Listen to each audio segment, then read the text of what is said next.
Already. Okay, so we're going to call the meeting to order, and we know that there'll be at least one or two more people coming in as we go through. So, recognition of any guests. Hello. Hello. So we'll take you and move you up to the top of the agenda as soon as we do the...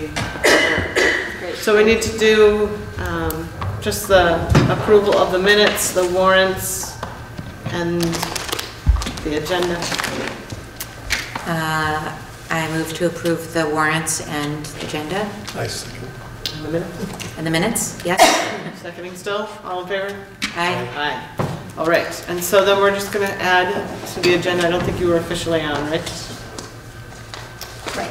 So we'll add you Yep. guys in right at the top so that you can do your presentation. Yeah. So my name is Lorraine Bramble, and I'm representing the AST teachers at Green Street School. And last year, when, well, it was actually with Lyle before Julian came on, when the AST department was audited, one of the things that we kind of scored low or needed to improve was some kind of outreach to community, which we do a lot of parent outreach and within the school, like our night activities, and you know, the school does a lot with open house, math nights, science nights, things like that. But I guess the expectations were to reach beyond the school community. So we kind of brainstormed and came up with an idea of the little libraries that are made public and put out in public. So my husband volunteered to make one, and this is it. I have a good friend, Travis Slade, that works, he has his own roofing company in Putney, and he volunteered to put a standing seam roof on it.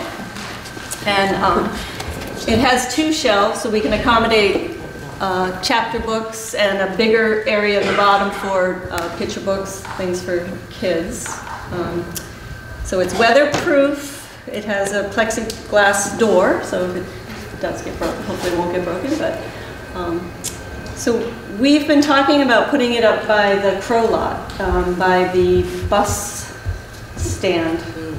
That way, people who are enjoying the playground could get a book if they want to read.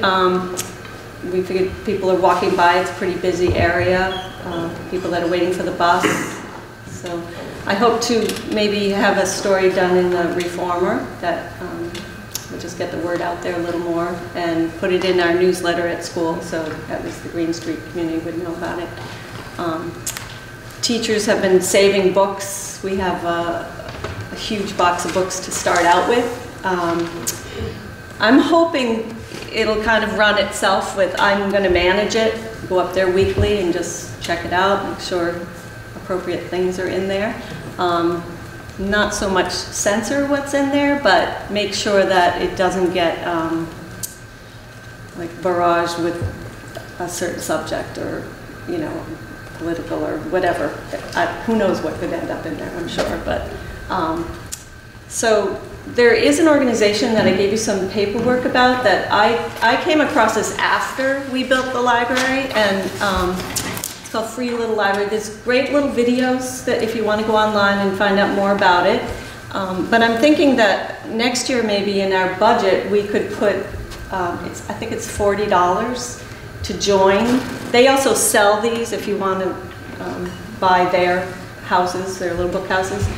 But if you already make your own and establish it, you can register it with Little Free Libraries, and if you pay the fee, they also are in touch with publishers that donate books, and then they send them to you. So it'll be a great way to get some new books in there and keep the books coming, current books and whatever. One of the things it does mention here says, can I put it on public property? So we own the Crow Lot, right? So we don't have any problems with putting it There's there. been, our janitor called the town to find out, and he said that the school district owns it until the basketball court, and then it's public property. But it seems to be a lot of confusion around that. So Steve Barrett. We've been around about that several times around the skate park, and it's all ours. Oh, it is? Okay. All right. And the town maintains it, correct? That's what Yeah. I Yeah. found out in my research too. Yeah. Yeah. Okay. Yeah. So there shouldn't be any problem putting it up wherever we want them for that. And my husband and Eugene, the janitor here, are going to install it after we get approval. So I think it'll be installed properly. There's going to be either a 4x4 or 6x6 post with braces and a platform, like a plywood platform that will be drilled onto. I also learned something by reading on that website about how to stop condensation. So I'm going to have them drill little air holes in the bottom here because it doesn't have that. And I guess we didn't think about that, but so there was a lot of helpful hints on that. Also, our art teacher is going to have kids do some artwork on it. We might have some geckos painted on it, or because that's our Green Street geckos. But just have it look kid-friendly. Even though there'll be adult books and kid books in there. So do we have a motion to support this idea? I've moved that we approve the installation of the Little Free Library at the Kroll lot. Second. And my only discussion would be to thank you for taking the initiative. Yep. Lovely. All in favor? Aye. Aye. So, there we go. Thank you very much. Thanks. And the painting's going to be done, the finish up of the painting's going to be done right after Thanksgiving break. And then hopefully there won't be 6 feet of snow and we'll get it in the ground. It'll be ready to go. Right, and do you have other activities or projects planned to enhance the outreach? We haven't really talked about more. We did, when we came up with this idea, we were talking about maybe doing some kind of baskets of books to put at laundromats. Because we were trying to think of places that young families might congregate, and so I guess we'll have to see how many books we have, and if this is able to maintain itself with just a little bit of help, then maybe we can get some other schools to do it too. And I bet you I could con my husband into making another one. So or some other carpenters that in the area might want to donate it, or if we have the money, we could go through Little Free Libraries and they'll make them for you. Oh, thank you. That's perfect. Yeah. Does their website give you the dimensions? My Recommended dimensions? Yeah, My there's something in husband here. was the architectural design teacher at Brattleboro High School, so he saw one in Keene, New Hampshire, and he went down there and he measured it all. And made sure. That's what he does. So. There's one now on Meadowbrook. Yeah, and I heard Clark Street too has one. Or? It's our recently on Meadowbrook or Orchard. Pretty sure Meadowbrook. And there's one on Clark Street too, I think. And one on Linden Street. Oh, nice. Wow, there's lots of them. It's great. Do you know if they kind of take care of themselves, or Sure looks like it. yeah, or property? Of course, somebody put them there, so they Yeah, probably somebody put. keep Sometimes them they just put on people's Yeah. lawns. They want to do it themselves, and it's not always a public undertaking. But yeah, I think it's a great idea, and I think I have lots of students that tell me they don't have books, so I try to give them books to bring home. But Send them down to the corner. yeah, so if we can get more in town and get the word out, and get more books in people's hands. So, thank you very much. Thanks, Learning. Okay, so that takes us to committee reports. EES Policy Council is on first. That was my cue. She's got her own We sound. did have a policy council meeting Monday night. We voted in 3 members that are parent representatives and 2 new community reps. From Brattleboro or all this? So most of our policy council existing is from Westminster, and one of the 3 new parents is another parent from Westminster. The other 2 are representing Brattleboro. So one is representing Brattleboro, both are representing Brattleboro, but one is actually representing the home-based option. So that's exciting because we haven't had representation there for quite a while. And our new community reps are Michelle Sacco, who is an employee of the youth program up north in Wyndham Northeast, so that's exciting to have that. And Colette Gangloff, who is a former EES employee who's been with us for 20 years, and she now works for the Freedom Center. And Molly Oglesby, who is returning. Molly is the early childhood person up in Wyndham Northeast. And of course, David will continue on, I believe. And most of the conversation was checking in about how the double sessions are going in Westminster, and things are going as planned. We actually were able to hire a teacher. We need 3 to resume the full day separate classrooms, but the new teacher will be assigned to the Westminster Head Start, one of the classrooms, and we'll do a very thorough orientation with her, and then use her in the ratios so that our site supervisor / lead teacher can actually step out.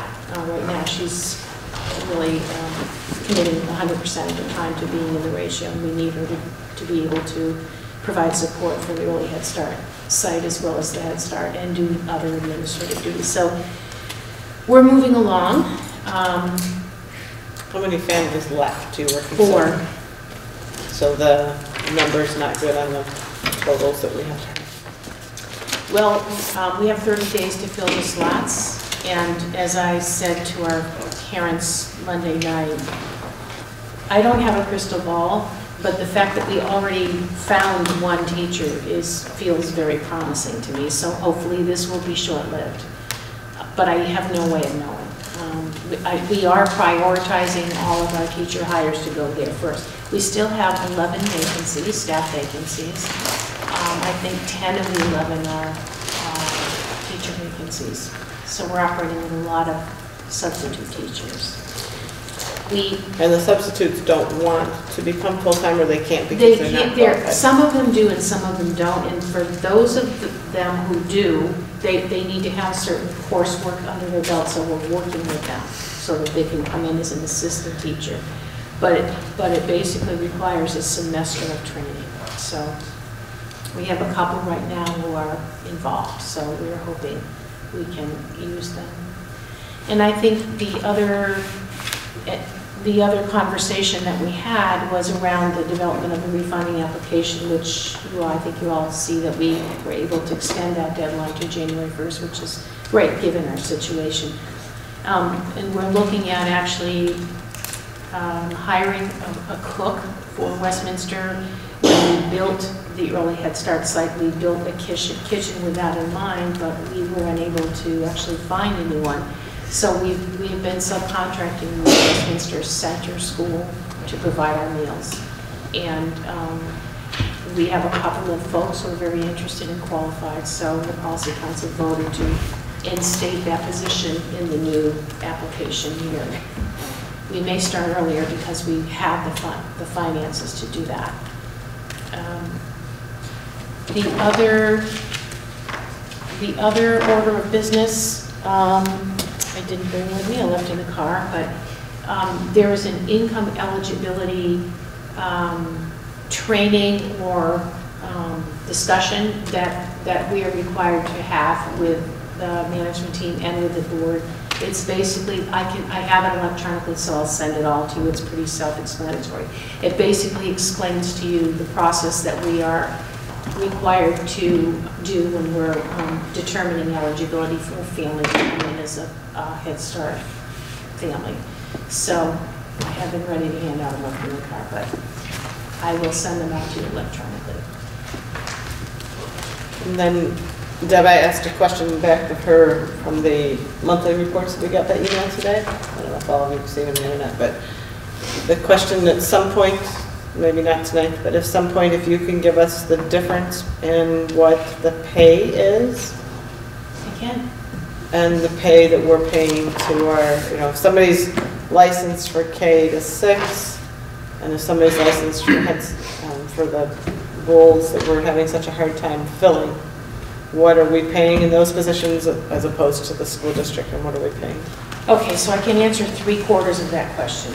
So in Vermont, the average Head Start teacher with a bachelor's degree makes $28,730 a year. And kindergarten... Plus benefits. This is just straight salary.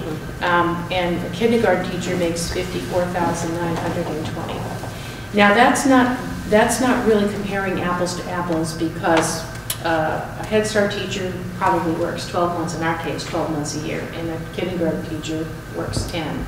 And the kindergarten teacher is required to have a license, whereas these are statewide averages, and I'm not sure that every one of these teachers with a bachelor's degree need to have a license. In the case of EES, I did a comparative study because we do have teachers that are required to have a license so that we can draw the Act 166 money. And so I did a comparison, and our teachers make $33,100 and something annually. That would be a licensed bachelor degree Head Start teacher, as compared to the district teacher, which I don't have, so that's the one quarter that I don't have currently, is what the average is for a kindergarten teacher in the district. I don't know that. Maybe you guys do. Deb, are there vertical and horizontal steps in your system? We have horizontal steps, so it's based on their education. So a bachelor degree teacher with a license there would be incremental pay raises based on the number of years that they work. That's kind of the top of what we're looking at. Although we do have a step for master's degree, and we do have some teachers with masters. So. When you speak, I'm just trying to understand. Is the average salary in a school district or in a state, for example, increases increases similarly to the age of the faculty, right? If they're really young faculty, then you're in a school, then your average salary is going to be lower because you're paying them less, because with longevity, so these figures, so the figures that I'm quoting are based on people currently employed. So we have a hiring scale, which would be lower, because it would be, you know, when they enter the program, but the salary scale does have steps built into it, like a degree plus X number of years in the field, which would reflect what you're saying. Yeah. So every year. But we don't have annual increases. Our increases are based on COLA.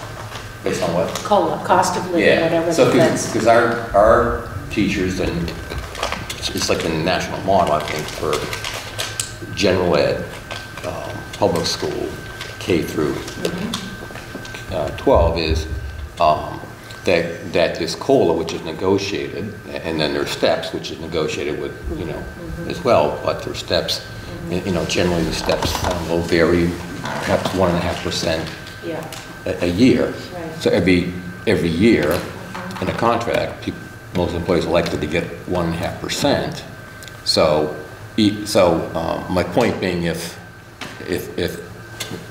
I think that's one thing that keeps people in a district or a school, is that they know every year I'm getting 100%. Well, if I get my master's, I'm gonna pick up, I think it's $1,100 for every 15 credits. We do that. So you can go from starting out. We started, I think, around 38 for bachelor's. So you can go from 38 to 48 by getting your master's in a few years, and you just keep jumping to a specific point in time. We have that sort of same thinking, but the jumps are not that generous. And the difference is that our financing model is different than what the schools, you know, it can be reflected in taxes, whereas a federally funded program we're at the mercy of the federal government. And the way that we can provide increases is, of course, totally dependent on COLA, but also if we can make budget cuts and then put that money into salaries.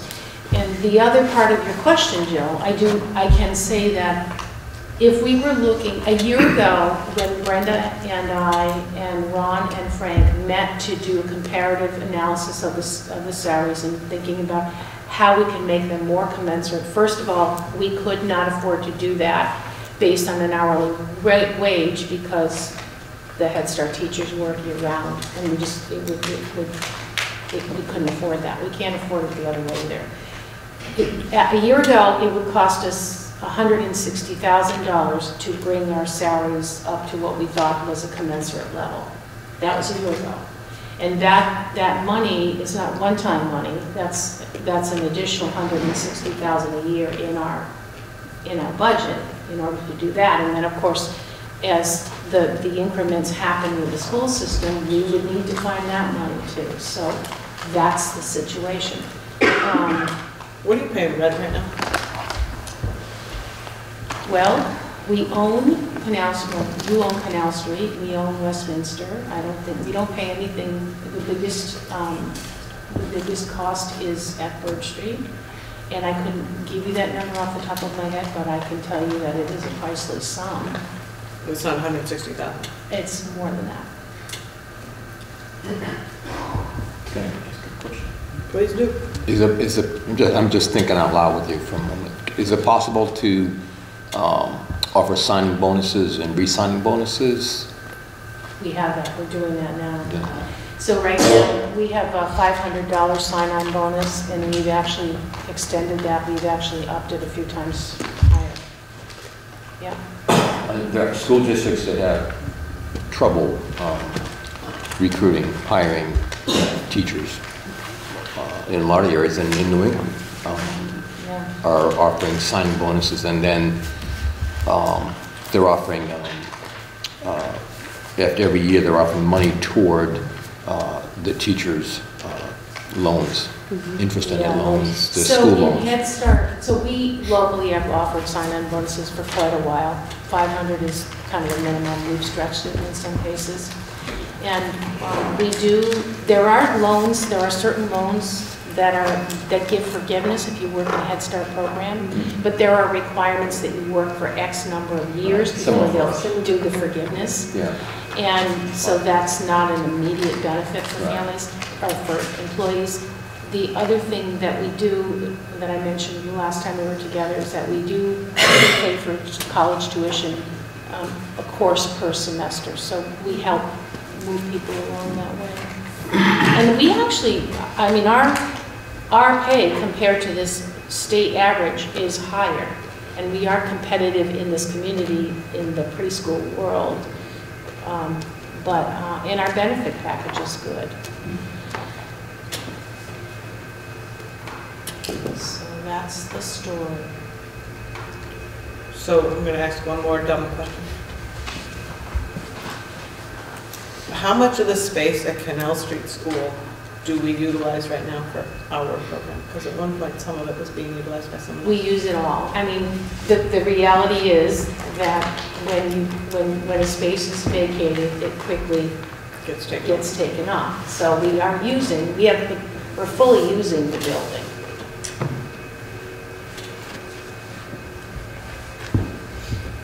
What were you thinking?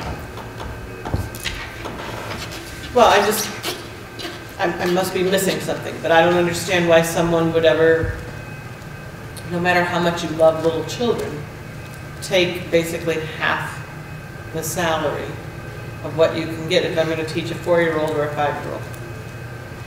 It's a totally different world, and in the preschool world, not all teachers are required to have that bachelor's degree. So it's a training ground, really. It's a beginning place.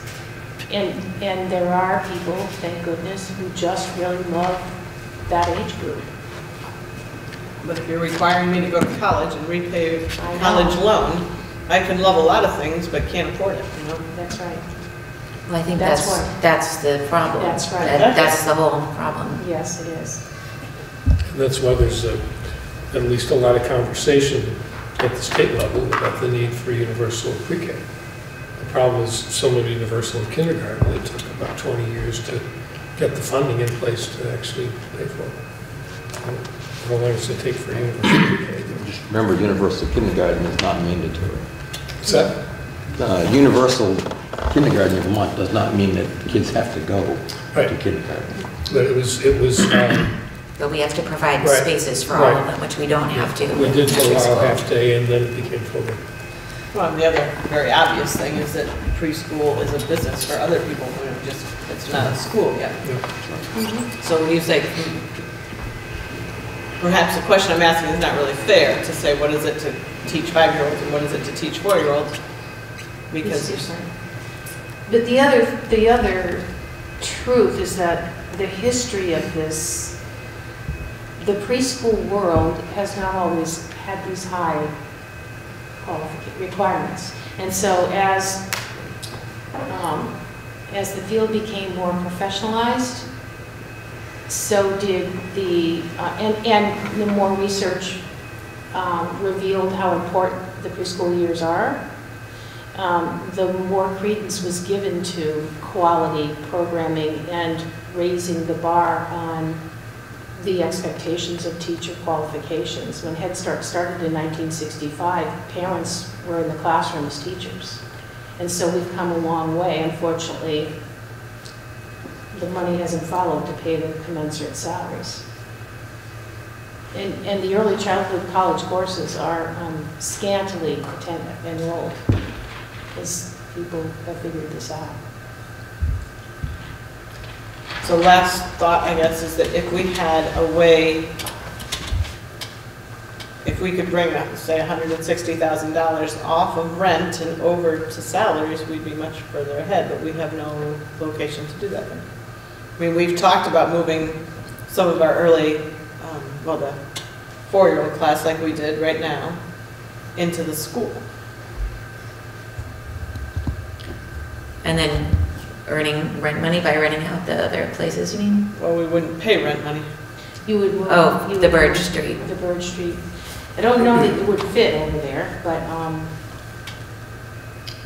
yeah, it would save. I mean, we've also talked about buying Burge Street over the years. I just feel like I've been on the board for, I don't know, 6 or 7, 8, whatever years it is. Andy, maybe, I can never remember how many years I've been on the board, but we've talked about this same problem the whole time I've been here. And we don't, we don't seem to ever really come to a great conclusion or solution, and we're getting worse. Our numbers of vacancies were holding at 5 or 6, and they're increasing. We have a solution, Andy? Yeah, well, I was curious at the dollar per square foot that school departments pay when they rent space. It always seems to be out of whack with what I could rent space for if I own my own business. So I don't know what your square footage is, but I'd be curious to know what the square footage is and what the dollar per square footage is. At 160, I'm sitting there thinking, yeah, you're getting, not you, but one's getting hosed. Because you could rent a lot of space on Main Street for $160 a year. I don't have the numbers in my head. Yeah. But I know that we are required with every 5-year application to actually do a market research to sort of do a comparative analysis. And we are getting a deal at Burge Street. But a few years back, I did a projection of what we pay annually and how many years it would take to actually buy the building. And at that time, I think it was being offered for $500,000. And it definitely would have paid to do that. And for whatever reason, we didn't. So that's more of a long term, but it's one that I'd like to have us take a look at again. And of course, the price has probably gone up in the building since that time. But we now occupy fully 2 floors. When Wyndham Child Care moved out, they moved to Crowdy. We were renting space next door for our Reach Up program. That's the non-Head Start side of things for our staff there. And we've moved them upstairs so that we're in one building. And we were actually able to save money by doing that because we're not heating and providing all the other things in 2 buildings that we can scratch into one. And we have 5 early Head Start classrooms at Burge Street right now. We don't have 5 available classrooms on Canal Street. So that might be something we could look at more in a long-range goal way, but But to me, the only thing that I'm clear on in this is that the salary is not attracting people, and we have to have teachers in order to run a program. And that's the only bottom line that I can walk away from, that, but I still don't have the perfect solution on how to increase the salary.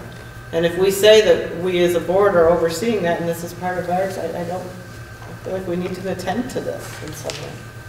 Well, it's federal guidelines that it's a federal program, and the funding is supposed to come from the federal government. It's obviously not adequately funded. yep, and the way that we do it at EES, quite honestly, is because we offer full-day programming. Head Start pays, their model is half a day, which is why we can do double sessions right now.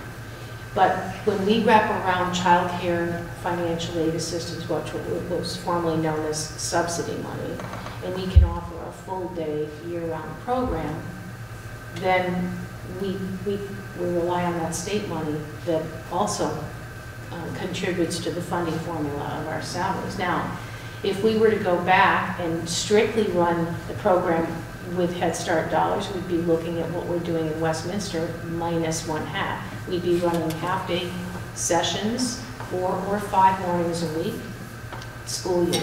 That's it. That's what Head Start gives us money. And no other And then you're gonna have services or even more support. trouble getting people Yes. to take that job because it's gonna pay enough to, it's gonna be half the amount of what you stated. Except that, And would you finding- still get the same funding from the feds, from the? With the money they give us, that's what we can do. Yes, we would, and we could do that. So you could increase your salary. Oh, well, No. we can't increase our They salaries. could- Right now, they're They getting would- money from the they- state and federal. right, This would be they- giving right. only To federal increase money. the services. So they'd have less money to pay. Now they work, 40 hours a week, let's say, and then they would be working 20. And so, because half of their salaries come from Head Start and half, I mean, it's not, it's about 50/50. So, But then you'd have a whole different It'd be applicant pool of people who are looking for a 20-hour-a-week job, which is, I think, a lot less. right, people. and in And the kids. 20-hour childcare. before Right. welfare reform, there were lots of stay-at-home moms who were willing to help with that situation. But everything changed with welfare reform. And parents were forced to go to work, so the need for full-day, year-round childcare increased. And we had less available resources or volunteers, because Head Start is also very reliant on volunteerism. And that has changed over the years. And then, as I said, the more information that we've collected scientifically that supports early childhood development, the more emphasis has been placed on having highly qualified, highly trained teachers. So the field has moved in the right way, but the public has not, in general, understood that there needs to be money to follow this. The public gets it, it's our government that doesn't get it. And for many years, not so much since I've been here in Vermont, but before that, we did not have bipartisan support for Head Start. So there were lots of years of battling. And somewhere along the line, it changed, and everybody agreed that childhood is important. That battle's done. For now. Yeah. Any other thoughts? Anybody had any brainstorm of a solution? We could look at how we use every single inch of all the properties we own. There's the Estival School, and there's Canal Street, and the building right next door here. The power sets. We look at how all those spaces are being used, but I'm pretty sure they're full of stuff. Yeah, I know, we walked through our academy school. Oh, yeah, the school, the We've three converted closets. schools are out of the question. Sorry, I don't see a lot of space left, but that we gained. I just have a hard time imagining that if you pulled out of there, that they would be able to rent that space for that kind of money. Who in Brattleboro's going to rent that for Oh, I that kind of know. money? Wyndham Child Care Space was, and that's kind of prior space, but it went a number of months without any interest. And if we talked about actually buying that building, do we have any other things coming up in our budget that's gonna need to be put before the voters for a bond this year, type thing this year? Like we did Well, we with got 900,000 surplus, so I don't think we need to do a bond this year. Well, but we don't have any other furnaces, right? We're done with all of them now, or are we on yours? Well, Oak Grove hasn't been addressed yet. And Canal Street probably needs one. But, you know, when we bought Westminster, we bought it with reserve money that EES had and a mortgage that we paid off lickety-split, like in 3 years, we paid it off. So, See what happens when Frank isn't here? Look at the things we're talking about, and he's gonna be like, what was this discussion? Well, maybe we'll bring that back up when Frank comes in. We'll say, hey, Frank, welcome to the meeting. Here we are. All right, so Energy Committee, unless did you have anything else, sorry? no, that's enough. And, Perfect timing, because no, the Energy Committee, I think it's time to reconvene the Energy Committee, because the Oak Grove and possibly, I didn't know about Canal Street, but the possible need for a furnace there. There's a glass wall at Oak Grove that's been leaking heat for decades. So the whole second floor Yeah. is glass block. Yeah. And that's part of it, you know, that you have to do something about the envelope of the building before you just Exactly. keep Yeah. adding hundreds of thousands of dollars into a furnace system that it's going to blow the... And I think we've had, I'm not sure the extent of the audits on those buildings, but I think a lot of that work has been I done. thought we did energy audits on all of We them. have energy audits, yes, that's all been done. So we could, I think it's time for the Energy Committee to have a look at that and make some recommendations about using some of our surplus to, the thing about the energy improvements is it's the only money that we can spend where we're actually going to save, it's going to cost less than next year's budget. Everything else we spend that's going to go up next year, always goes up next year. The energy stuff drives the energy cost down, and the savings, and the money's available to spend on other things. Who else is And, on your energy committee? Well, it was Peter and Mark. I know, but isn't there somebody else There's besides you now? there's nobody at this point. I thought Spoon But- went on. Yeah, that's a possibility. The other possibility is to use a couple from the town energy committee that are experts on energy topics, or parents that are, I like the town idea. yeah. Because they, eventually, when we bring it to the town for approval, it's good that we're working with the town. What do you think, Bob? That sounds good to me. I'm sure if there's parents that have expertise in this, that would be good to involve them too, No, would you or like- invite them at least. So shall I see if by the next meeting if I can check in with the committee and a couple of parents? Actually, I do know a couple of parents who might not be able to do it. And And we have the audit somewhere. yeah, it's just a matter of looking at it and then making some determinations about what's the best, where to start. There's zillions of things you can invest in, but what are the ones that get the biggest return the first time through? Because we do have a very sizable surplus at this point, reserve fund at this point. Well, I'd like to hear from Frank though if that's changed, because all we've seen is preliminary for the half a year. Oh, no, I mean, Or close. the final budget report that he did last year, starting this year, starting in July, we had over $900,000 in our reserve. And we typically keep around $300,000 in there. And I forgot where we are in the budget timeline. Have you all met and come up with the first round of things? No, that's not. All right, so then we have Act 46 Alternative Governance Subcommittee, but I know Kim is not here yet. Do you mind maybe if we wait and put that No, that'd be down great, yeah. when Kim's here?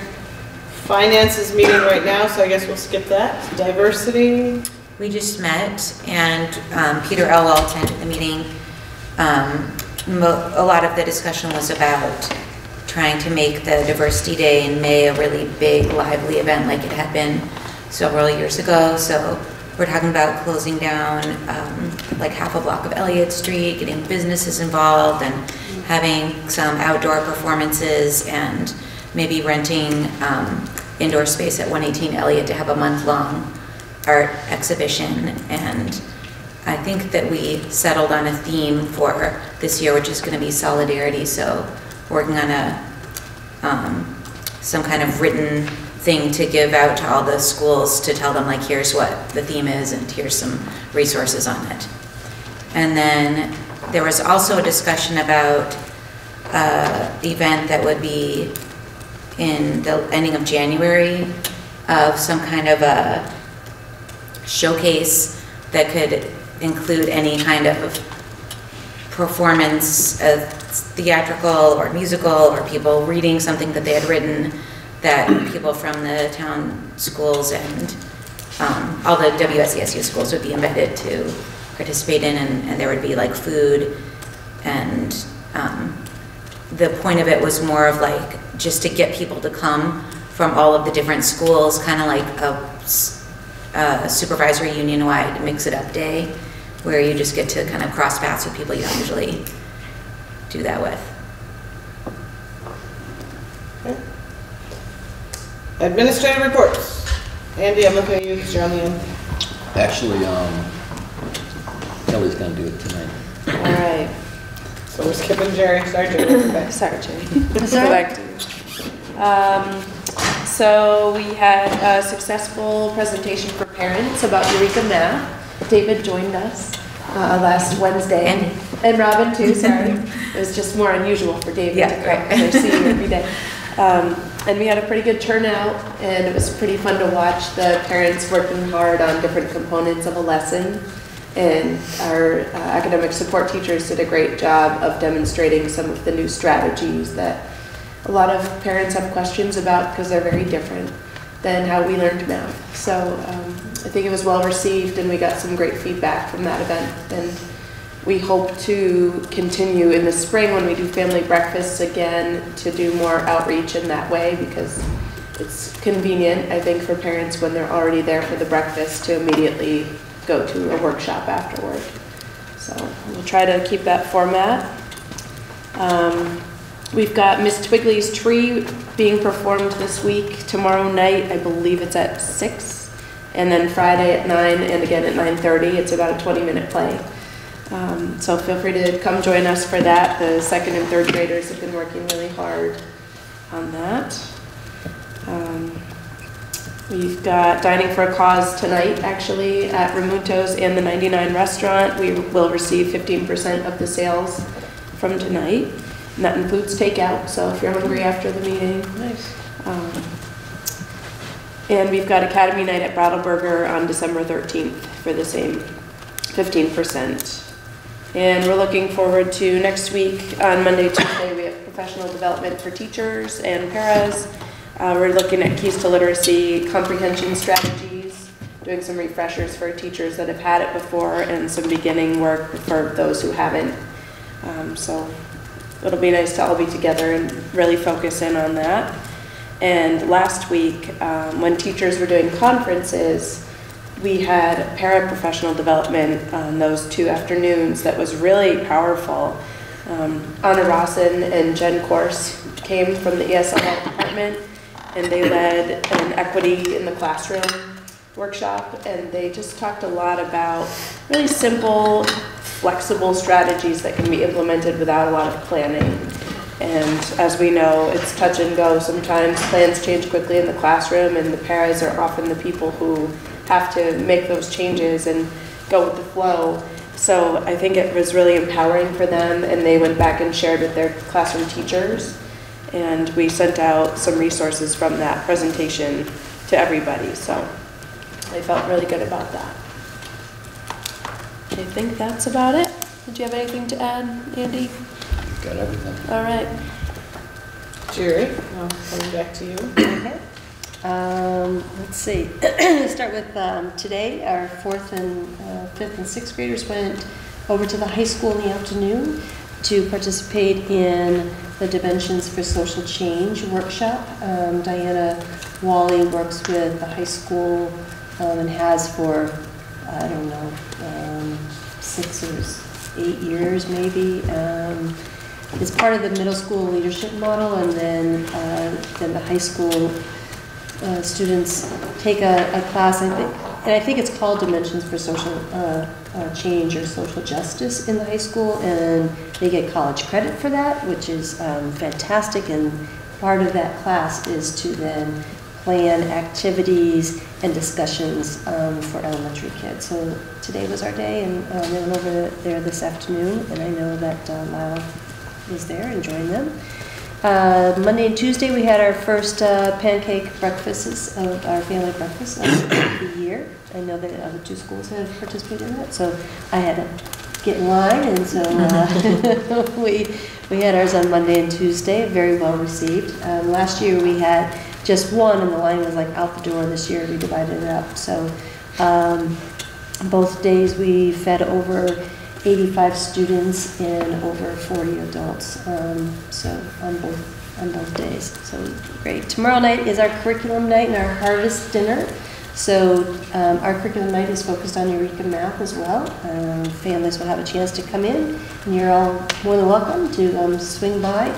Starts at 5:30, so 5:30 to 6:15. Families will go through classrooms and get a sense, hands-on, of what Eureka Math looks like, and with really the focus as to the families are, how can I help my child at home? How can I understand what it looks? This is what it looks like coming home. Are there some vocabulary?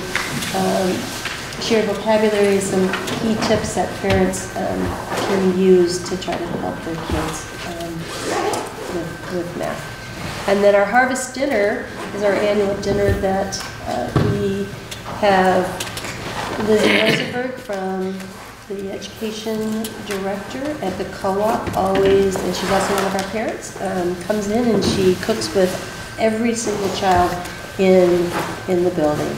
And they're using food that they helped plant from our garden. So we have beet cupcakes that were made today with beet icing that will be made tomorrow by kindergarten. We had a vegetable soup. We have kale salad. We have, I don't know. So we have a bunch of things that our students make, and then it's also a family potluck. So it's a wonderful event. So if you can't make it to Eureka Math because you've already heard it from Academy, then just come on by for the food. So the food is really yummy. What time do you start, Jim? We start at 5:30 and we go till about 7. So food is 6:15 to 7. We're looking for the meal. Always have to bring them in food. From 5:30 to say 6 or so, what will be? So 5:30. So that's when people are circulating through the building into the different grade level classrooms. That way you can see what Eureka Math looks like in kindergarten and up to 6th grade.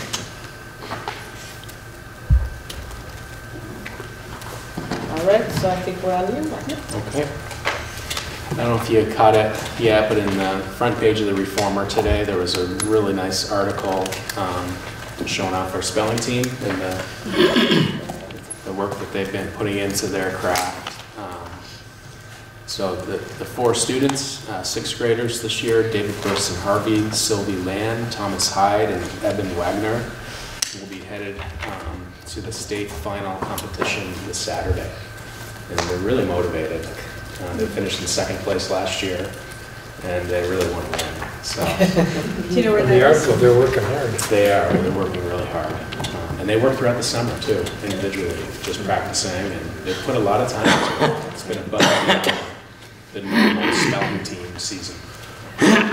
Were some of these kids on last year's team? They all were. They all were. Yeah. They all were. So they're out for a event. Yeah. They can taste all the it. things we teach the children. So I'm excited for them. Our PD days, well, all of us, on the 20th and 21st, next Monday and Tuesday, we're doing 2 things. On Monday the 20th, our K-2 teachers will be doing a training, continued training on enhanced core reading instruction, which we rolled out this year. We did some initial training in August as well, so it's a follow-up to that.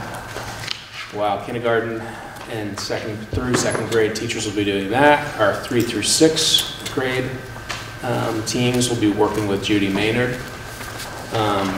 And for that work, we're going to be looking at student work. So common student work samples of like an addition subtraction unit, 3 through 6, and be looking at the different samples and the models that are used in a Eureka math. So that's going to be exciting. And then on Tuesday, Judy stays with us, and we're going to have a full K through 6 focused work with her, and that's going to be on math content progressions, K through 6, looking at Eureka and our math. And then we'll be following up with her during winter sports days and some January PD as well.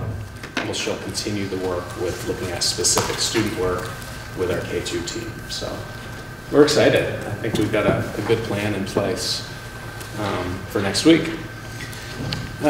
Finishing up on parent-teacher conferences this week, we really wanted to emphasize for the 3rd year in a row, really to get as many parent surveys turned in as possible. And we feel like we've come up with a nice equation to do that. So the one thing we added this year was a raffle. So each family that filled out a survey also filled out a raffle ticket. And we just, tomorrow at School Sing, we'll raffle off a free family-sized pizza from Vermont Pizza that they donated. So just another little tactic that we used. And we have 100+ surveys turned in. So. Did you do them online as well? No, we did all paper. Everyone did paper this year because All all the K6 schools did, because Bryn Tucker, actually who works here, collates them all for us, and so for her it was easier to just do them all with paper and then have to do 2 different systems. Yeah. So we have about 225 kids. We've taken some more in this week, so I think it's more like 228. In terms of families, I think it's like around 150 or so. So to get 100+ out of 150 families, I think that's pretty. I think that's pretty good reach out. So. Especially since it was on paper. What's that? Especially since it was on paper. Well, we find paper to be the easiest because we catch them during the conference. BAMS just catches you in the hall as you're walking out, and you are hit with the computer. And We tried that 2 years ago, it was our lowest return ever. That's good. Yeah. So we, You guys are more sophisticated advance all right, we're done with administrative reports then. I guess Lyle, do you have anything else? I do. So I did go out to my car and get the income and categorical eligibility guidelines. So I'll pass those out to you and just tell you briefly that the first page tells you what makes a family automatically or categorically eligible for Head Start. If they're on Social Security, if they receive Social Security, or TANF, if they're homeless, if the child's in foster care, or then the income guidelines. And the most current income guidelines are on the last page, 2017 ones. And then the other 2 pages in this document tell you what we have to do in terms of verifying the income. So those are the documents we have to ask for in the report. And then one other non-related topic is on the parent-child center side of EES, the 15 parent-child centers in Vermont, which have been in existence since 1990, have been level funded, with the exception of an increase we received last year to the tune of $15,000. We are working with a lobbyist to ask for an increase in our state budget, and we're asking for a $10 million increase, and that would be to close the gap. So that would be to be able to continue doing what we're doing and pay competitive wages and all the other things, and serving the same number of families and then some. But if we continue to operate without an increase, we'll need to decrease services. So each of the parent-child centers are charged with asking 2 businesses or organizations to sign a letter of support that we can present to the legislators, and so we're asking the board to be one of our signers. We have the letters.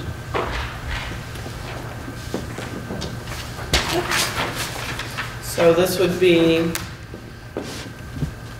a signature from each of us? Nope, just the chair, and you can be, representing the organization, which is. So I think I kind of need to read it out loud so we can all agree to it. You ready? So that you guys can all agree if I sign this. Parent-Child Centers are a network of 15 community-based nonprofit organizations serving all of Vermont. The purpose of each Parent-Child Center is to provide support and education to families with young children. PCCs use the Strengthening Families Protective Factors framework with the goal to help all Vermont families get off to a healthy start, promote well-being, and build on family strengths. The PCCs deliver critical and essential state services to families with young children. Parent-Child Center staff wages and benefits are continually 30% below market rates to comparable positions in education and state government. If PCCs are expected to continue to provide high-quality state services, PCC wages and benefits must sustain the highly skilled people who do the work. PCCs now have a master grant that adheres to the section E.300.4 of the 215 budget bill, Human Services Improving Grants Management for Results-Based Programs. The master grant increases efficiency and clearly identifies results-based accountability, population outcomes, and program performance measures that all PCCs have agreed to adhere to and achieve. However, the master grant does not adequately fund the state services that it requires the PCCs to deliver. As a result, the PCC staff are literally paying the cost of the state services they provide. We, the undersigned, ask the state of Vermont to fully fund the Parent-Child Center Master Grant at a total of $10 million for fiscal year 2019 to close the salary and funding gap. This total will represent an increase of $8 million. And Kim and Lyle, you must have a discussion of how much difference there is in looking at salaries and all of that. I think we should have an official motion that I should sign this. I move that you should sign it on behalf of the board. Any discussion that we want to have at this moment? Further? All right, signing away. Lyle, that brings it to you. Should we officially vote yes on it? Oh, did we not? Yes. Sorry. All in favor? Aye. Thank you. Sorry, I thought- Kim and Lyle, while you were gone, most of the time you were gone, we were talking about Head Start, and we'll get started. Yes, I can catch up with that. So we don't need to talk about it. Just out of curiosity, what is the other organization that you're approaching for this signature? I was thinking of asking Winston Crowder, but I'm open to suggestions, and it doesn't have to just be 2. It's a minimum of 2. So if you have other suggestions. I was just thinking places like the retreat or the hospital have a really vested interest in the well-being of healthy families too. I thought about the hospital, I just wasn't sure who I should ask. I don't know if it's more is better, but our preschool partners, those organizations as well, just in signing in support. It's going to the legislature, right? Right. More is better. Yeah. What about the Brattleboro Select Board?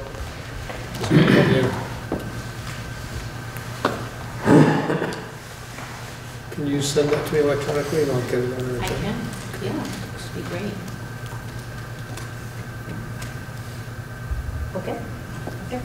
So most of my time since last meeting has been working with Frank on budgets, getting budgets populated and ready to work with the administrators, and then come to the board.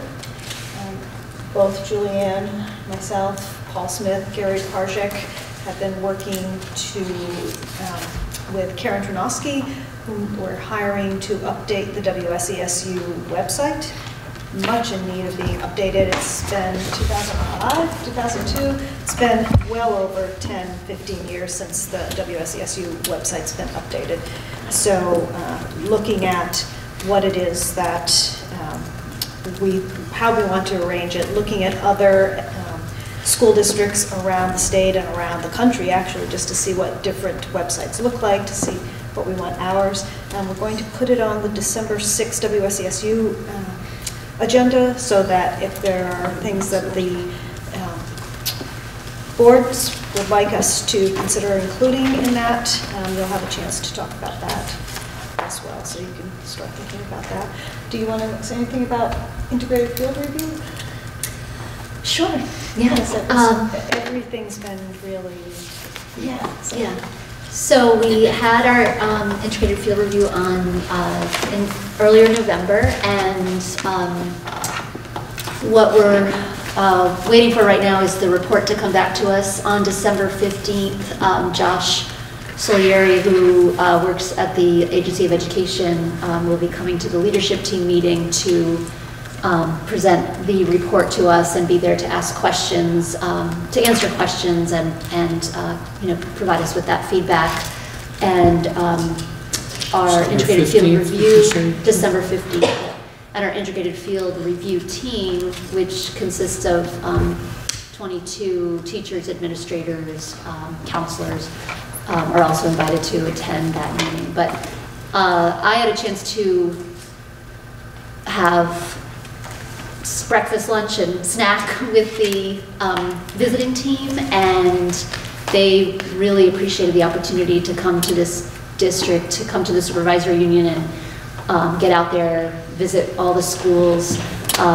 They had a great experience visiting and felt very welcomed, felt like they were excited to get back to their home bases and share the ideas that they saw in practice here. So I also was on a visiting review team. Kelsey is on one. I don't know if you've had your visit yet, Kelsey, but it's a really professionally rewarding experience. I had a chance to go up to WNESU and spend the day, half day at Central Elementary and the other half day at Westminster. Part of the goal of the IFR process from the state's point of view is to create this cross-pollination among districts to get teachers and staff members and administrators in other districts, so they're talking to other teachers and they're seeing other schools in action, and you're looking at these educational quality standards that we're all trying to implement and all the different ways that's happening. And I found it really exciting. So I was pleased because I didn't know what to expect, and I wanted it to be valuable for the people who took the time. We had 22 people go through 2-day training, and then they have the 1 day to do the visit. So I really wanted it to be valuable for them because it's a big investment of time. And I feel like it has been, so. You said we have a Wyndham Southeast Supervisory Union Board meeting. December 6th. What time and place? I believe it's in Brattleboro, so I assume Academy at 6:30. And will we meet earlier? Will we meet at 4:30 I on that thought that was the plan, 4:30. Well, I think we talked about it. We didn't make a plan because we weren't sure what was going to happen. If they were going to say that they were going to move theirs or if they were going to keep it the same or whatever. So I think that's why we didn't go back to it. But that was the suggestion, I think, that we had made, right? To meet from 4:30 to 6:30 and then 6:30 to whatever was the supervisory union I one. just want to make sure we have it set. Do you want me to tell Barb that I'm there? And Andy, Academy, we may need maybe the music room set up for the WSESU and we meet in a smaller space or something? Yeah, I could do that. On the first meeting in December? Yes, the 6th. So before we, well, did you have anything else? No, I just wanted to check. Principals had said something about a possible executive session. Do we need that this evening? Sure. Yes. Yeah. So we should try to build in. It shouldn't take too long, but we have a student issue we should. Okay. And so here was a thought, just throwing it out there, that actually Lyle said this to me the other day. She said, but are we having administrative reports? Do we do that every time? And I said, oh, we always do. And I said, but maybe we should discuss that because we meet twice a month generally. Do principals feel that you want to be doing administrative reports every time? And do school board members wish to have administrative reports every time? Or do we wish to structure our meetings a little bit differently and have maybe one meeting more on administrative reports and maybe even let principals not attend a meeting if they didn't want a month? I don't know. Is that why this was No. Scenario? No, that's That's something a else. different- Unrelated. No, she was just mentioning that today. It made me think, well, a quick question to you all. And if you don't have quick answers, we can bring it up and actually put it on the agenda or something for later. But I didn't know if there was any feelings on that, that maybe we're structuring things differently would be good. So should we talk about it and come back with a proposal to you guys? I mean, that's what that's about. Okay. Can we have some time before we make these decisions? Well, right now I want to know the board members too have any. I don't Thoughts feel on like I that? have a preference on that. I think whatever the principals feel is the best way to do it. I mean, I think we get a lot of information for the beginning of the month, and a lot of what you have for the entire month is covered. So if you find that you don't need to, I'm fine with that. If we don't need to do them, Yeah, around. like- Unless something important is coming up, or some new recognition that we weren't aware of, say the spelling team were to win states. We would definitely want to know that. Yeah, don't wait till this. Another possibility would be to focus on one school rather than all three in that second meeting. The only thing I'd like to have updated each time is what's like the curriculum night, because I can actually come from 5:30 to 6, so I can walk around. You know, what's happening in the schools, events that we could, opportunities to be in the schools. But otherwise, It seems like the numbers probably don't change that much with, from, They don't. 2 weeks. Well, they don't do that. They They only don't, do so- that They just written part of the administrative Just report once, once yeah. a month. It's the actual report that they give orally that I guess I was questioning. the sort of what's going on parts. Did you not mean to question that? Sorry. So there's our thoughts for whatever, and then you guys can meet and think about it. Okay, so you don't have anything else for administrative reports? I need to go back, I was running my thing too. So, we're down to Act 46, under unfinished business, and we skipped, since you weren't here yet, Kim, we skipped Alternative Governance Subcommittee. So perhaps we should start with that? Alternative Governance Subcommittee? No, all I've got is the agenda. Well, I know we met last Thursday. We're meeting tomorrow night in Dummerston. We met last week in Vernon. And I sent out, and I apologize, work has been crazy, so I did not send it out yesterday, but I sent just the outline that Christina had put together. We've broken up into committees. I'm helping out with, it's called, I forget,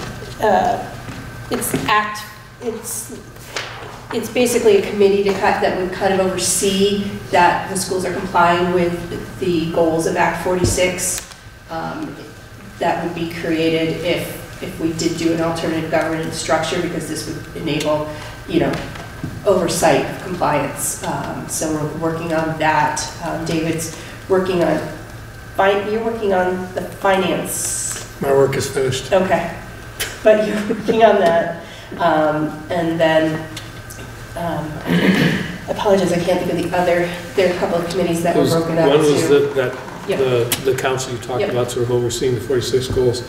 Some specific things like how to make school choice work, how to arrange that so that it could, that goal could be met. Transparency, I'm not sure what leadership means. And then there was data collection. And these are all things that are on the list of things you have to do. And one of the things that was brought up was, something that I'd always questioned, even from the first meeting when we had gone, was how we would fund this or support this. And it was brought up that possibly doing 1%, that would be put into a fund, and that would be how schools would be able to get funds to become in compliance with Act 46. So again, Brattleboro would be funding the large majority of it, because if it's 1% of each budget, that's $160,000 from Brattleboro that would be put into a budget that other schools would be able to, other districts would be able to pull from. So that is, wanted to put that out on the table right away for everybody. And that's what we did last week, was put that out on the table and asked everybody to think about it. And then tomorrow night we're going to talk about what kind of form do we want to try and give that. And I think probably maybe next Monday, or maybe it's going to be Wednesday, I'm not sure, but the Reformers offered a little section to put updates in. So as we get those kind of ideas and structures, we'll put them out there for broader comment for people as well. So then that leads us, kind of segues into Act 46 in general. So there was a vote. So we have to, as a school board, a local school board, we have the responsibility to submit something to the state by December 26th. So looking at the calendar, we have this meeting today, November 15th, and then we have December 6th and December 20th. And the 20th is the one that's the training on the gender affirming communities. So, and I also feel like it's been our practice, and I've already told Christina Naylor this as well, it's been our practice as a board to not, receive a plan, for example, on the 20th and vote on the 20th, but rather to receive it and have time to digest it and to think about it, and then have a vote at another meeting. I also don't think it's practical to say that we're going to have another meeting between the 20th and the 26th to do anything. So that effectively means by December 6th, We need a draft. A really final draft, because that would be what we would be thinking about and voting on the 20th. So you could have some maybe minor things, but it would have to be quite flushed out by the 6th. And I'm not sure, our agenda for the 6th is fairly full, if I remember. We just said it's going to be the 4:30 to 6:30. And I'm going to pull up from our work plan, unless, do you have that, David? Sometimes you have it. It's going to be our first run through with the FY18. We're going to get FY18 status, and it's not till the December 15th that we get when do we don't get the first draft of the budget that night, do we? I thought we did get the first. I got that here too. Okay, I thought it was the 20th. It's 12:15. Okay, so we won't. So we'll see it on the 20th. Oh, no, wait, I'm sorry. We get draft budget presented for review on the 6th. Yeah, so we'll get the first draft of our budget on the 19th. It was supposed to be all of the academy focus on the 6th. Yeah, and then academy focus, looking at budget, curriculum overview, Eureka, ECRI, et cetera. And the whole Antioch intern presentation is scheduled for the 6th as well. Right. So Andy, how much time were you thinking for the academy focus and the Antioch presentation?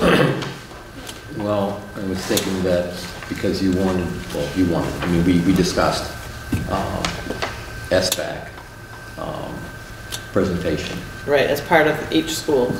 Right, so SBAC, I was thinking of an hour in total. With the Antioch part, is that? In total. In total, an hour? Yep. And then the budget part for Frank, is that just a piece of paper and we look at it for 5 minutes, or is there discussion walking through it? Well, it looks like we also have nothing again until the 3rd of January, so I'm thinking that this is draft budget for your review, so I think it's more than a 5-minute. Yeah. I wonder I feel like this is going to be a long conversation. Would it make sense to add an additional, talk about what we're submitting to the state?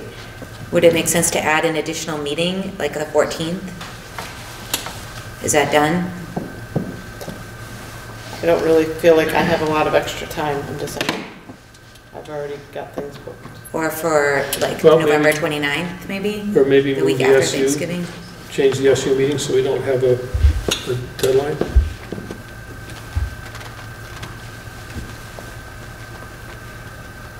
When is the Alternative Governments Committee expected to have a completed proposal? December 26th. No, it won't be completed until probably May, because that's how much time is there to actually get it done. But to have something that you would be able to read and understand and talk about and see what it was committing the school district to and how it was approaching reaching the goals will be, if it's not ready, then it's not going to happen. So Right. it'll be, I mean, do you think they would have it by November 29th? If we were able to schedule an extra meeting on that day? Or not until December? I don't know when the other meetings are scheduled for that group. It's the Wednesday I after think it's Thanksgiving. the subcommittee meetings are, well, we scheduled the next 2 weeks, but we're anticipating every week. So tomorrow, and then I think it's the next Tuesday is the next one, and then we haven't scheduled ones after that, but there'll be a few. But I mean, it has to be done. I mean, it's just the reality. Just the question is when is there going to be time in our agenda to talk about it?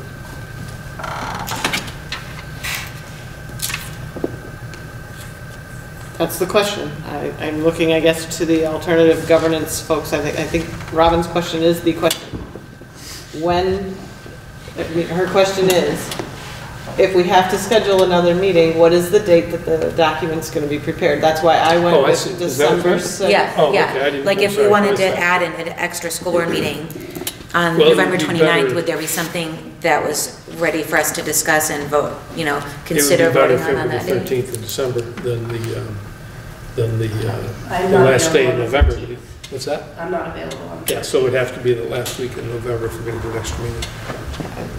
Or a special meeting. Did anyone from the other towns end up joining that? From I think I remember you guys said there was somebody from Putney on it now. Well- Is anyone from Guilford? No, nobody from Guilford is there, but I believe Guilford has a meeting on Monday, and some people are going over to the meeting to speak with them and speak with their board. And that's on their agenda to discuss what they're Yes. going to do about 46. Vernon, the entire Vernon board was there. So, Okay. Vernon, they definitely want to see what happens. They would, anything that we did, they would end up being a side-by-side just because of their structure and keeping school choice. So they aren't part of the official merger that's being looked at then? No. It's not a merger. Yeah, it's a change Okay, in the it's plan. changing, yeah. That is being looked at? It would be them as a side-by-side. They're in the room and they're talking about it and participating just like everyone else is. If their concern is that if they formally appointed a subcommittee and was formally involved in the study, that might affect their other status, which is right now they still have the option of leaving the high school board or not, the high school district or not. So they don't want to commit to being part of any formal thing, but they're very interested in doing this and very interested in contributing and being part of it. And there's not an official school board member from Putney on it either. Oh, there isn't? No. And Oh, not I from Guilford. misunderstood that. No, they haven't Okay. formally appointed a subcommittee. Okay. 2 members came. They just came, but they weren't, But they were they- just they watching had to the leave. meeting. So there was a resident, there was at least one resident of Putney there, but nobody from the school board. Oh, I see. And so the other question that wasn't answered, Lyle, was that David wanted to know if the WSESU meeting on the 6th could be postponed or moved. It's going to mean another meeting in December. I can ask, but I also feel like it should come from you officially as a board making that request. I'm very hesitant to make that sort of request, David, because people have pretty busy schedules in December, and they've already known about this meeting and had it blocked out. And to just suddenly change it in December, it's not going to be easy to get people attending. No, I understand. I asked about this in our last meeting because I noticed that 2 in a row were scheduled across ours. I also noticed the Finance Committee has twice in a row been scheduled at the same time as our meetings, and I think that's troublesome. I mean, it's Yeah, we maybe talked about that difficult last for us time, to and they're work. going to make, well, but we are doing our work. We have our normal schedule, and it's 2 hours of a meeting already scheduled. But we just need extra time, more than our usual 2 hours in this case. So I feel like we should either add time onto that meeting or add an extra meeting somewhere. If we add a meeting in November, we're worried that we might not have enough information from this committee to consider it. No, we'd have But to- if we add it in December, it's going to be the same issue whether whether we move ourselves to add an extra meeting on the 13th, or if we say for the SU to have a meeting on the 13th, it's still going to be, for the people on this committee who would have trouble attending, they would have trouble attending either of those. Well, but the SU is a whole bunch of people. Right, That's what I'm saying. Don't right, move it's the SU. affecting more people.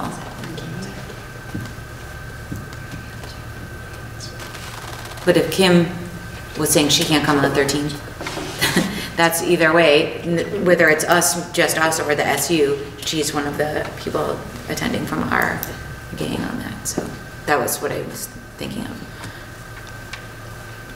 So I'm not hearing any solution here. Anybody else Yeah, have a solution? Was the November? I mean, I can come on the 29th or on December 6th and stay late, or on the 13th. I will come to any of those. I can come the 29th as well. But you said there's not going to be anything from the Alternative Governance Committee that we No, can what look I at. think what I've been trying to say, maybe not effectively, is that whatever day that we decide is the day that we are able to meet to do this work, there will be a proposal on the table to work. Okay, so if we say, let's have an extra meeting on the 29th, then they'll get it done by then. Something workable, at least. Yeah, this isn't any of our faults that this is the deadline. So if we have to get it together faster, so the board can give it due diligence, then that's what has to happen. Kim, are you available on the 29th? I believe so, yes. And Robin and David, are you available? Yeah, Yes. absolutely. Robin said yes. And we don't know about Spoon. Nobody has any idea of Spoon's schedule, right? No. And so what time on the 29th? 5 as Yeah. usual. And where? Green Street's nice. Sure. And this would be a meeting where we just discuss but do not vote on this, right? And then we No, would we be would vote considering because- it and then voting at a later meeting, like you said, right? I think so, because I have a feeling what we see on the 29th, they're going to want to have any of our input to take back and try to put into another plan and Okay. finalizing it.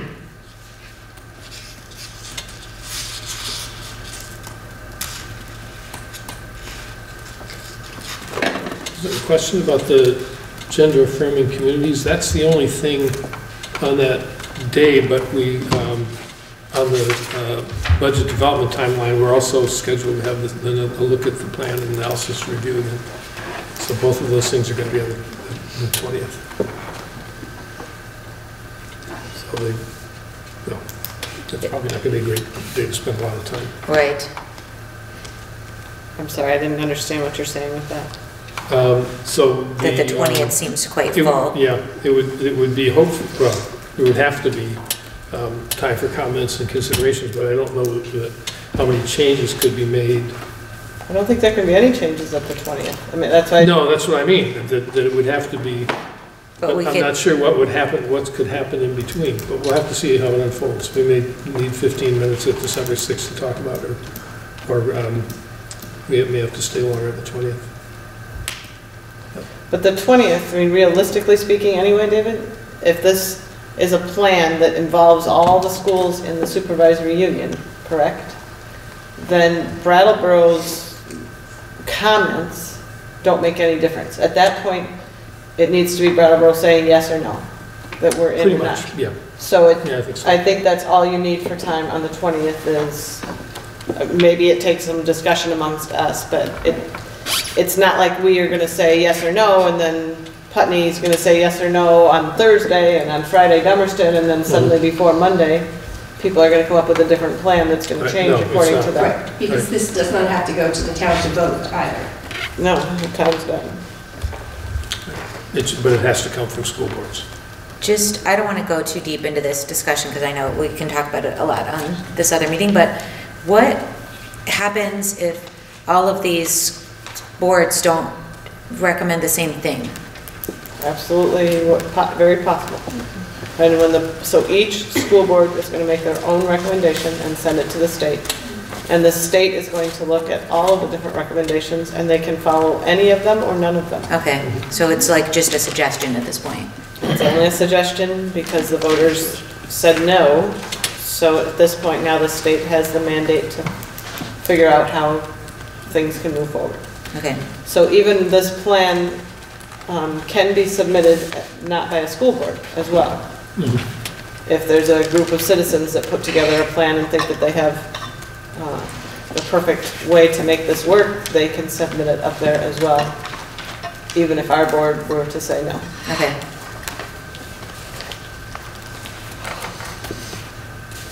So I'd like to say that the November 29th meeting should only be an hour at this point.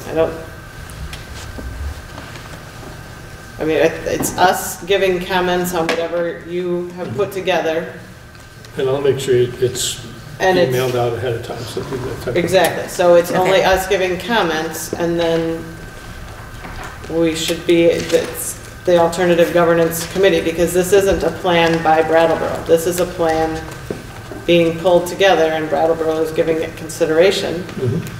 So if we think it's, you know, if there's things that we're stuck on and we want and nobody else wants, then we just have to decide what else we're going to send up. So I'll be here, but do you think principals need to be here? I would think so, no. If you would like to come, certainly. You'd like to just watch it. Well, their Get some comments are always popcorn, helpful. cue up BCTV. The comments are helpful. I mean, I'd like to see the email when it goes out.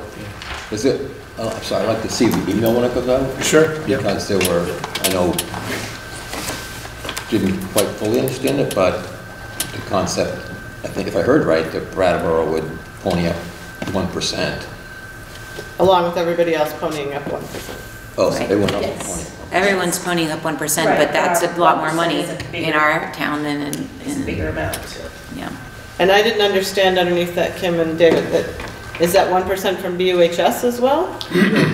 Only the elementary schools? And so what At this happens point, to Dummerston and Putney that have middle schools? It's a good question. I'll just say one thing that maybe you guys can discuss in your committee too, if there's any possibility of taking into account income of the schools in these, because it does seem a bit unfair to have the community with the highest percentage of poverty in the schools ponying up the biggest amount of money to bring equity to the other schools. We don't have per capita income based on school, but we do have for community, for town. In Brattleboro, in the 5 towns, Brattleboro is lower, is next to lowest. Putney is lowest. Okay. Dummerston, Guilford, Vernon. We have the Brattleboro. highest free and reduced lunch populations. Right. Right. And so we have more money that we get from the state because of that, so it's sort of, we need the money more. That's why I'm saying it seems a little bit unfair with just going a flat rate. We have more poverty, we have more people, and there, I think you'd find if you really did analysis of it, which I did not, that you would find that there's more industry in Brattleboro, and there's a more diverse,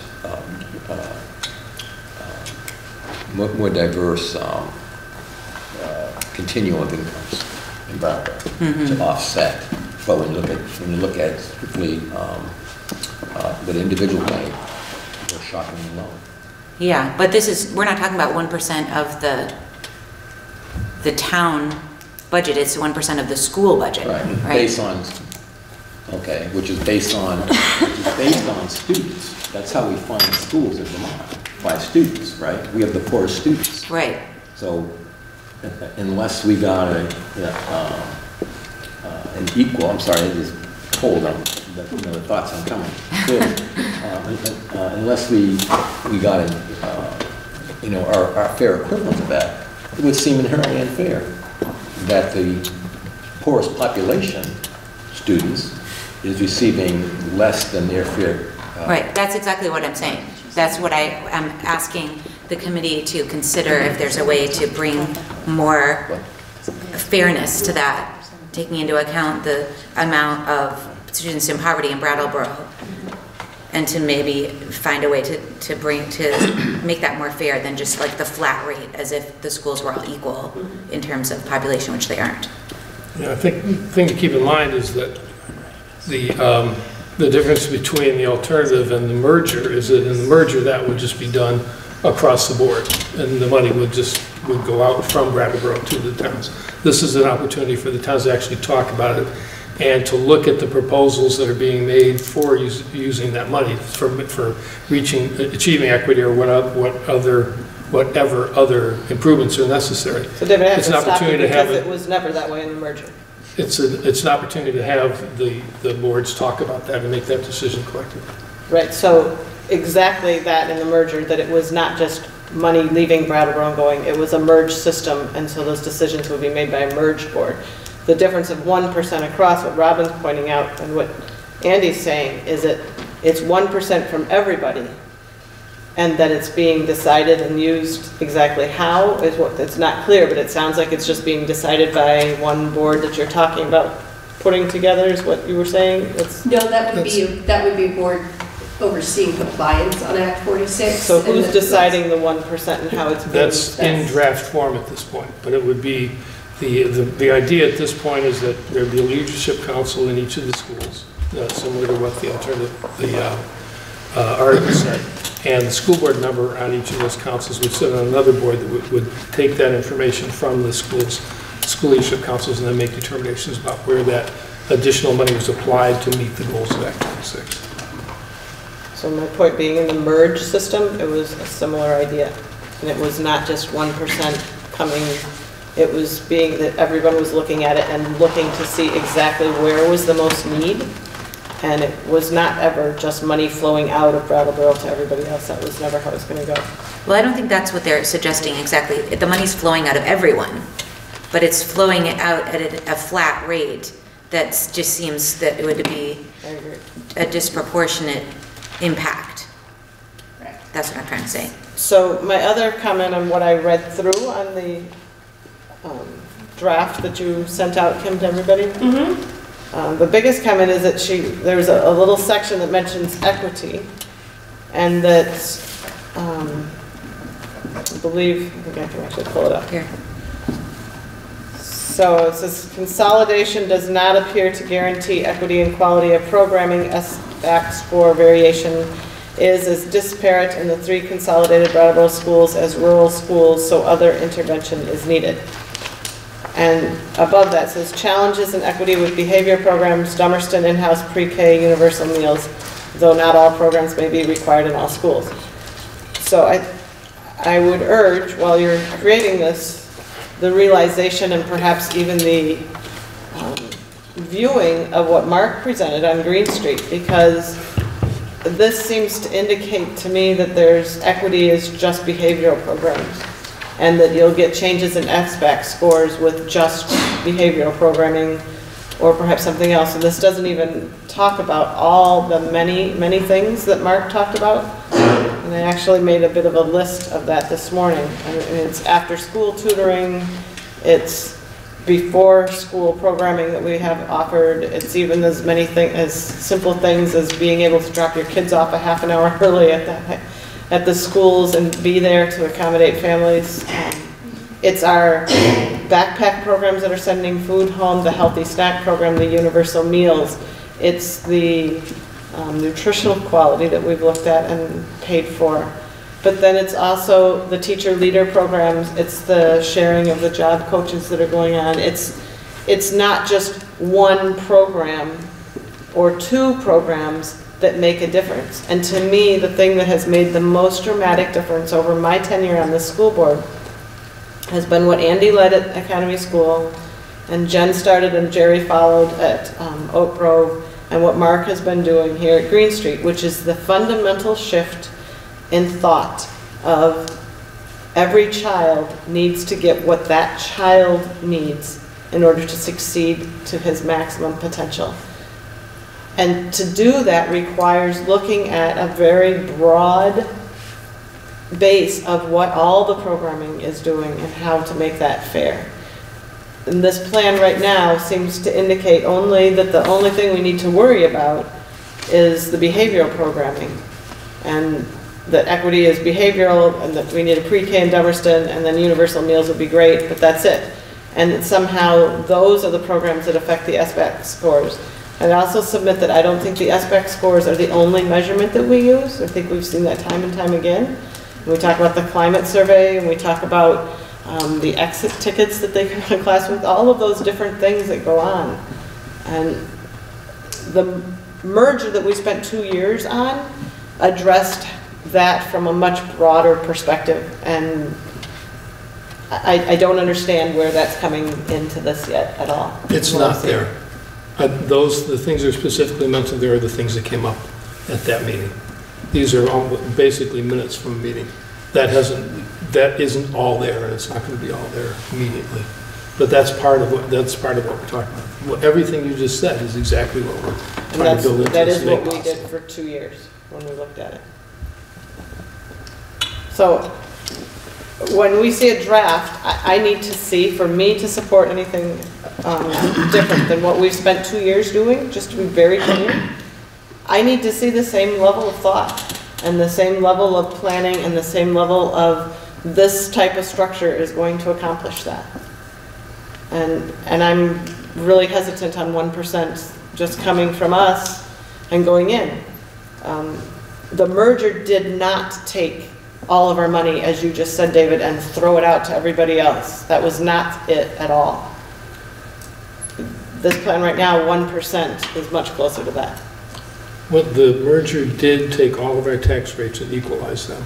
And our tax rate is lower than everyone else's, so our tax rate would have gone up to make the resources. And so I'll have to stop you again, that's been shown statement to be false many times by many people, but it's still, you don't agree with it. So you'll have to just say you disagree with people like Frank who are schooled in that. But in order for us to do this, you're putting on an extra meeting, and we'll do that, we'll be here one more time, but I have to see something much more complete in order to support anything other than what we have come up with. And I'm happy to wait to try to come up with something until December 20th. I don't think we can wait any longer than that to say what we're going to send up. So I'm happy to wait until the very last minute, but I'm not going to say December 20th, here's a brand new plan, and oh, by the way, we can do this, this, and this, and I have no idea if that's legal. Just because somebody's doing it someplace else doesn't necessarily make it legal. We need to, everything we did over a 2-year process was checked out and fully vetted. And we need that same amount of time for anything that is coming forth for other consideration before we send up a vote. Okay.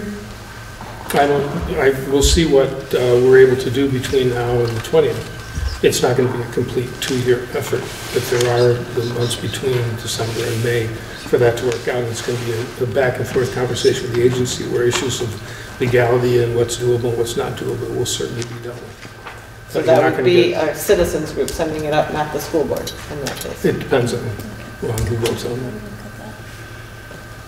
Well, have you guys had conversations with people from the Agency of Ed so far about this plan? And did they give the indication that they would? Not about this plan, no, about the process of developing it. We have, yeah. Okay, I just was wondering if they had made any indications about what they would be likely to approve if this kind of, the thing that this is moving towards is something that they would support, or if they were like... I don't think they will say anything like that. No, they won't. They don't. There are guidelines and... Yeah, there's guidelines. Okay. 15 pages of rules, and you have to... They can't give you a hint of like, this won't pass, or this will definitely be... No, that was the back and forth that we had over the last 2 years. That the same thing they told you we can't. No, they say what's missing or what you need to document, but they could tell us over the last 2 years if there was something that they wouldn't, because the merger plan we presented, the Articles of Agreement, was actually approved. And it had to pass through an approval process before it could go to the voters. But they would let us know if there was something that they didn't think was quite legal that we needed to have checked out by and our like the leadership councils we went back and forth on, Yes. and they didn't want to have them as clearly defined as what we did. And then they were very happy how well we defined them. In the end, yeah, that was a weird back and forth. So I guess we're done with Act 46 unless there's any other discussion points.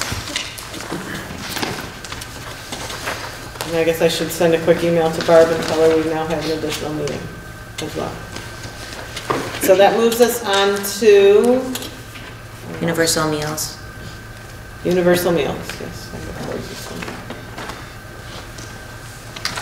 So I wanted to make sure that we were clear on the universal meals, that there seems to be some sort of question when we got done with our last meeting as to what was really being said about universal meals and whether it would be taken away by a merger or not. Does that seem to others that seemed to be confused? That's accurate. Yeah, we didn't get an answer to the question about whether we could lose them or not. The minutes reflected that in a merger. Did the minutes say that we didn't have an answer?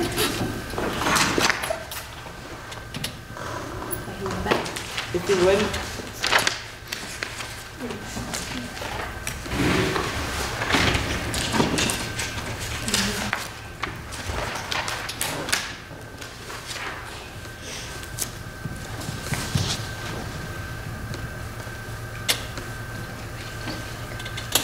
The minutes say, Frank responded by saying that if we merge, all schools can still apply for universal meals under provision 2. The school percentage to qualify for universal meals can be averaged.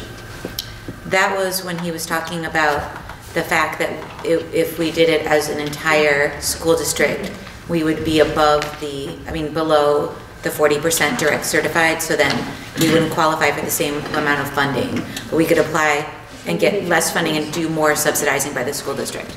And we can apply, my understanding is that we can apply for universal meals by individual schools as well.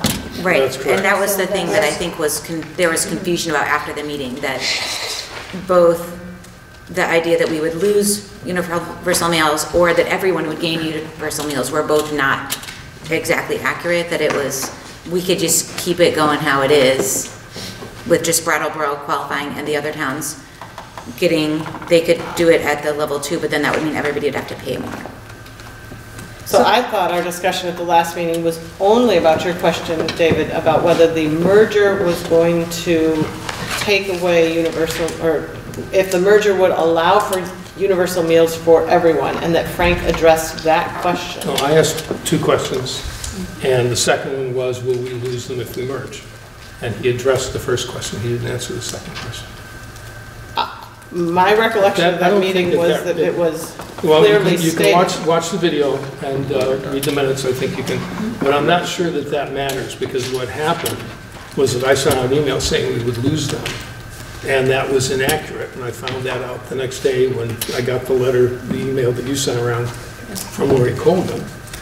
And I immediately wrote back to everybody that I sent that email to and said that it was incorrect, that they would stay there. And I want to apologize for making that mistake.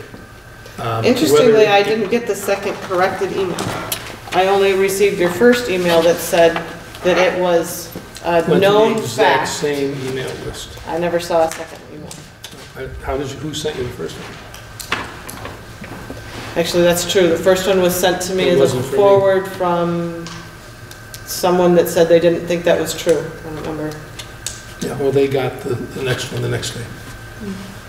As soon as I got it, I sent it to the exact same list of people. I got both of them.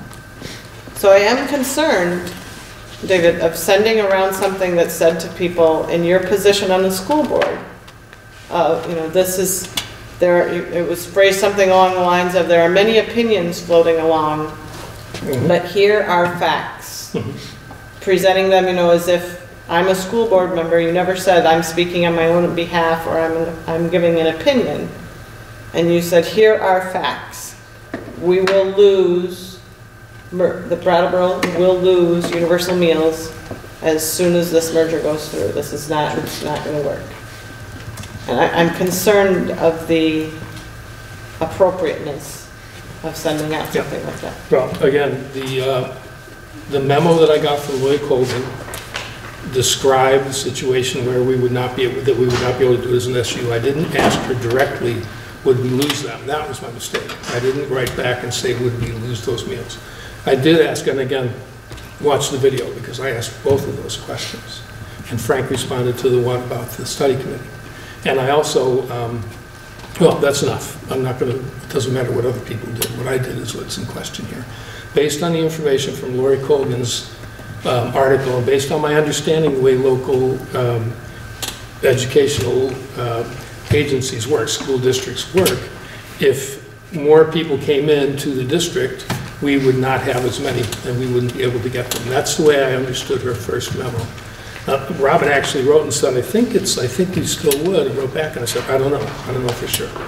And then I got the memo from Lori, through you, from Lori, saying that no, it goes by the school. And that if more schools entered the LEA, if we added more schools to the Brattleboro School District, the schools that still qualify would still qualify, and as long as we were over 40%, had some extra, we could apply it to another school to come to an average and bring another school in to get. Like Oak Grove, how it currently is. Yeah, exactly, the way it is right now. It maintains it. But the way I understood local education is, I've never seen a program like that where the money just comes in and one school gets it and one doesn't, at least not federal and not typically not state. It usually comes to the LEA, to the school district, and then the district parcels it out. So it looked to me that if we included more schools in the district, that what was going to happen in the supervisory union, if we tried to do it all together, the provision 2 is what would happen. And we would all have to be paying into it. But I didn't, the question I asked her was, can we all get universal meals? Because that's what I was interested in a year ago. Can we just do this now and not even wait to merge and get universal meals for everybody? And the response was, no, we don't have the percentages. Well, it's yes if we pay more money. Oh, yeah, but that's under provision 2. Yeah. That's been the case since the outset. In fact, originally, because Green Street and Academy qualified only, there was a point when we contemplated going without Oak Grove, and we didn't want to do that to Jerry, and we waited. But at the time, other schools in District 1 to come in with us, but they didn't qualify, and it would have been a greater cost to Brattleboro taxpayers. So none of that's changed. That's all been how it's operated since the get-go. But our students in our building, so the 140 students that we have pre-K to 6, we're at like, excuse me, about 57%. But because Oak Grove and Act 166, on our census report, we include and we put in all pre-K students are included in our census report throughout the town of Brattleboro. And we can only put into the census report of information about free, reduced, and their status based on what information we receive and what they report. So if they are receiving Foursquares or other type of programs, then we already know. But then the rest of the students that could qualify once they get into the schools, that's what brings our percent down over our state average down to 30%. But that's the SNAP benefits. It's not fair reduced. It's the food. It's the card. That's what has to be 40%. I know that, but I'm just saying that when you look at our census numbers, if you look up Oak Grove, because if you go to the state, it will say like Oak Grove Canal, because it puts them together. Right. But we put on our census pre-K students throughout Brattleboro town. They could be going to a private pre-K, and they're on our census report. Why is that? That's 1/6. That's part of. You'd have to ask Frank that question. Okay. But that's part of. It's the children who are enrolled in Act 166 programs. But why are they all reflected as being at Oak Grove? Just because they have a pre-K there? No, because it's been like that. I think Even before you had your own pre-K, sure. Your census numbers was the Oak Grove students plus all 4-year-olds enrolled in nursery school or pre-K in the town of Brattleboro. Well, all the ones that are our partners. Right, in the Act 166 schools. That seems really weird and not entirely. I think they had to, before me, I think they had to be claimed on a town census somewhere. And it was just. It just got decided that, I mean, it's weird. But that's what. And so Okay. we put them on our census. So But you again, think that's- that sort of artificially inflates the income level appearance, or Yes. deflates the number of SNAP certified Right. people? Because when we look The at just percentage our, of it. because if you look at your town report, you see that our numbers indicate our free and reduced is like 57%.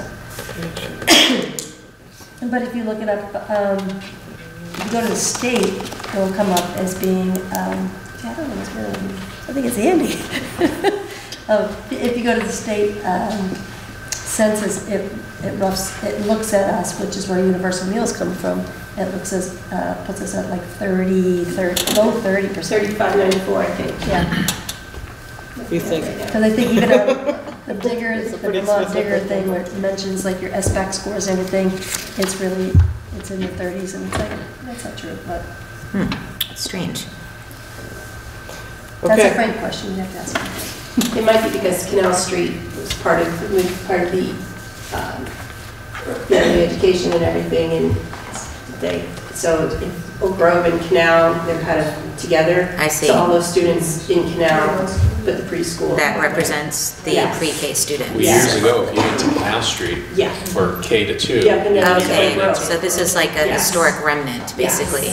Yes. But maybe it would make more sense to have a separate category. I mean, I don't know who is in charge of making this, but like State. one for each Yeah, school and then one for the state. pre-K people. So, good luck. We need to let them know that's not the same school anymore since like 25 years ago or whenever they split off. I think it's because we get credit for those students. We We have do to get count credit. them or something. We get a Right. percentage. But wouldn't it make sense to have that be its own thing, the pre-K students? Or make Canal Street one and that be the one that includes all the, I mean, I don't know if that would mess you up. No, I think because Canal Street is close to Oak Grove and at one time, sort of in the same neighborhood, and a big number of those preschool numbers come from Canal Street. I think that just seemed like the logical place to put it, and it had to be in a K through 6 category, Oh. not a preschool category. Oh, okay, I see. I'm not sure, that's my guess. Okay, so I think we're all clear on universal meals at this point. C is update on the Brattleboro School endowment. And that's only on there because I had emailed around to all of you the financials that Spoon had specifically asked for. And then Spoon was confused by them, so I wanted to make sure you all understood. Spoon thought that the $54,000 that was sitting in an investment account, because he didn't see that, I'm not sure why. He thought that had somehow been spent, and I'm hoping that all of the rest of you could read the same documents and see that. Was this recent? Did this come out recently? About 2 weeks ago. And it was the financials of the Brattleboro School Endowment. So essentially, there's about $60,000 that the Brattleboro School Endowment has managed to fundraise in the last 7 or 8 years. And it has not been absconded and run off with. So just so that's It's clear. waiting to be It- allocated to something. Well, it's Right. invested. Right, And okay, it's just while earning, it's invested, earning it's income right earning now. income. It's earned about $4,000. The point being, when we were looking at our endowment money that Frank brought to our attention, it's not earning anything. And so. Right, that was the whole reason why we they were came and talking about it. discussed, yes. Exactly. And did we ever make a We didn't hear back. motion on still. investing that town money? No, because we're still waiting to hear back if the town money can transfer to us Oh, I see. as a school board. And then we have to go through the town finance committee, The probably. town And the people, attorney. And the attorney. they were checking. Frank's already checked Okay. that, so. But my update here was just simply to let you know, make sure everyone understood the same thing. Follow up on racism training. This is a continual, so. Yes, so I contacted Dottie Morris at Keene State, as she was recommended by Michaela Sims, and I had a meeting with Lyle and Michaela about it, so I'm talking with her about planning that, and I had written down somewhere that February was when we wanted to do this. Is that still the case? And I'm gonna have a more detailed conversation with her, but she seemed enthusiastic about and confident about providing the training for the board. I don't know if February's gonna have Okay, there's A lot only of one time. meeting, Yeah, and that one it's seems vacation. full. Should I, is there a suggestion? How long of training are we thinking here? Is this I mean, I was, half an hour, 2 hours? That would tell me home. 'Cause I think it would February be 7th might have. 1 to least- 2 hours. I don't think this is really I'm not sure anything can be effectively done in half an hour. I think the 7th has got, it's preparation for town representatives, social curriculum, citizenship, critical thinking, then the review of curriculum, Eureka, and if necessary, after Green Street Academy and Oak Grove presentations are complete. So there may be like an hour on that meeting, but not two. well, see what you find out, but I think we're gonna need to probably schedule a different kind of session than just somebody coming and talking to us at a board meeting. Okay. I don't Well, know. let's talk about this a little bit, because I'm gonna talk more, I only had emailed with her so far. Do you think we should do a session that's like more like a 4-hour training session, or what are you suggesting? Well, I don't know, because I haven't done this. And Lyle had also given the suggestion that we invite the BUHS board to this as well. So it'd be something for about 20 people. What about all these? Why not do all this? But So the, I was, Is there too many? you'd have to ask her if she would do it for that many. I was just Yeah. thinking BU6 board and us are both, we're both pretty in the same area. We meet in the same area. I mean, we can't like tell all these other boards, it's like, to Well, we come can invite get trained, but yeah, I mean, I think it may be something that is more effective without being overwhelming in numbers. That was the feedback I got about the training for the staff as well, that we didn't want to do something that was a huge number of people. But I can talk with her and see if she thinks this would be, I think it would probably end up being more like 50 people if we invited the whole SU, right? And if in that case, if it was that many people, I definitely think we would need more than 2 hours. On the same topic, Spoon had sent around on Sunday, November 5th, an article and a mention of a 2-day workshop, and whether that would be something that people would rather do, or I don't know if he's not here, so he doesn't really say. Was he thinking if perhaps just a few people could go, or they would come here? I'm not clear on that. Or if it's just for your information. But I promised him I'd bring it up to the board. Okay. well, he was, can I say that for a second, Jim? He was talking about sort of getting to,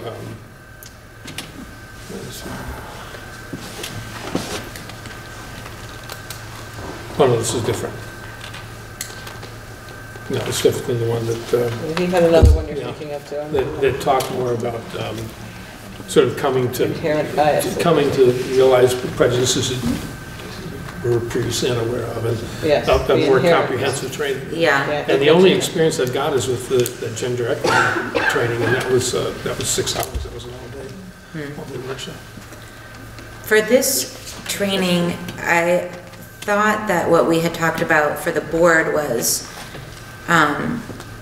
to basically kind of go through the lens of diversity and equity and how this plays out in an educational setting, to sort of give us understanding and knowledge about what we're really looking at, so that we could be more on the same page as we talk about planning something for the whole staff. That's different, yeah. So I'm not sure if this would be the same type of thing as what Spoon is talking about, where you like go and have like your whole worldview changed personally about your own biases, although I think that is really valuable work to do. But I think just for the purposes of the board, the intention that I had behind the training, and maybe I was not thinking of it the same way as others, but I thought this was more like to bring us all further into the discussion that we're going to have about what we want to provide for the staff in the town. And I'll ask Dottie too, and I can call other trainers who did this work as well. She was just the one that was the most highly recommended, so she was the first one that I was talking with about what she thinks would be the appropriate amount of time. She asked me in our initial conversations, like, well, how long of a thing do you want? And I had thought that what we were doing was like the gender thing, that it would be like a board meeting, 1 2-hour meeting devoted to that. Does that sound reasonable to others, or should I look for something more long than that or shorter than that?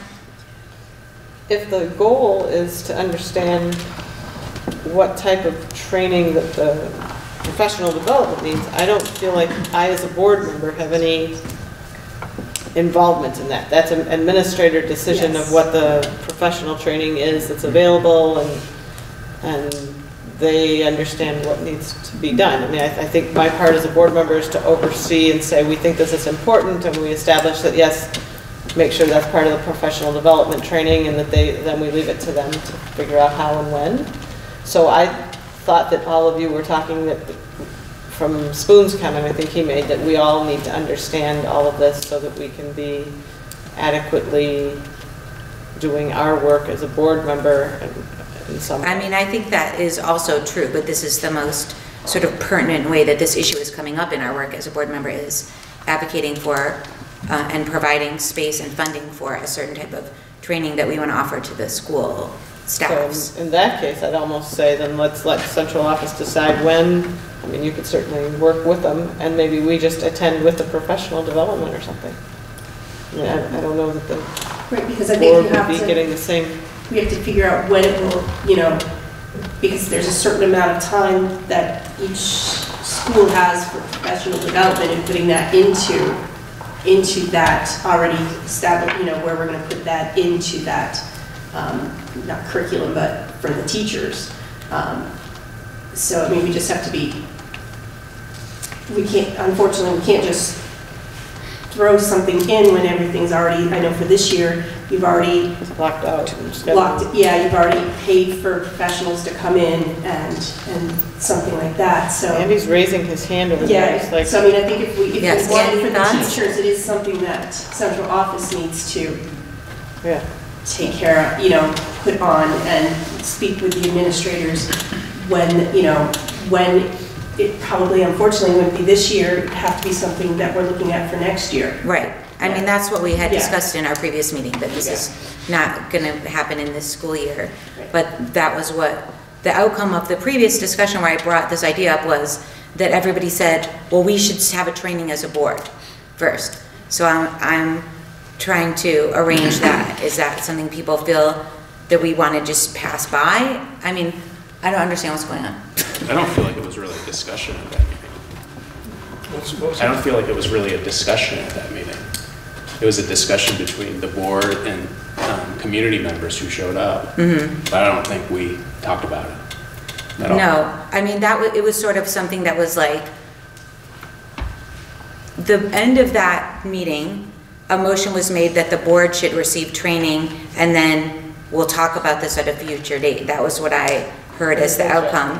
And so that discussion that you're looking for has not yet happened, but it was my impression that we were going to try and get trained as a board first, and then be more equipped to have that discussion. Is that not other people's understanding?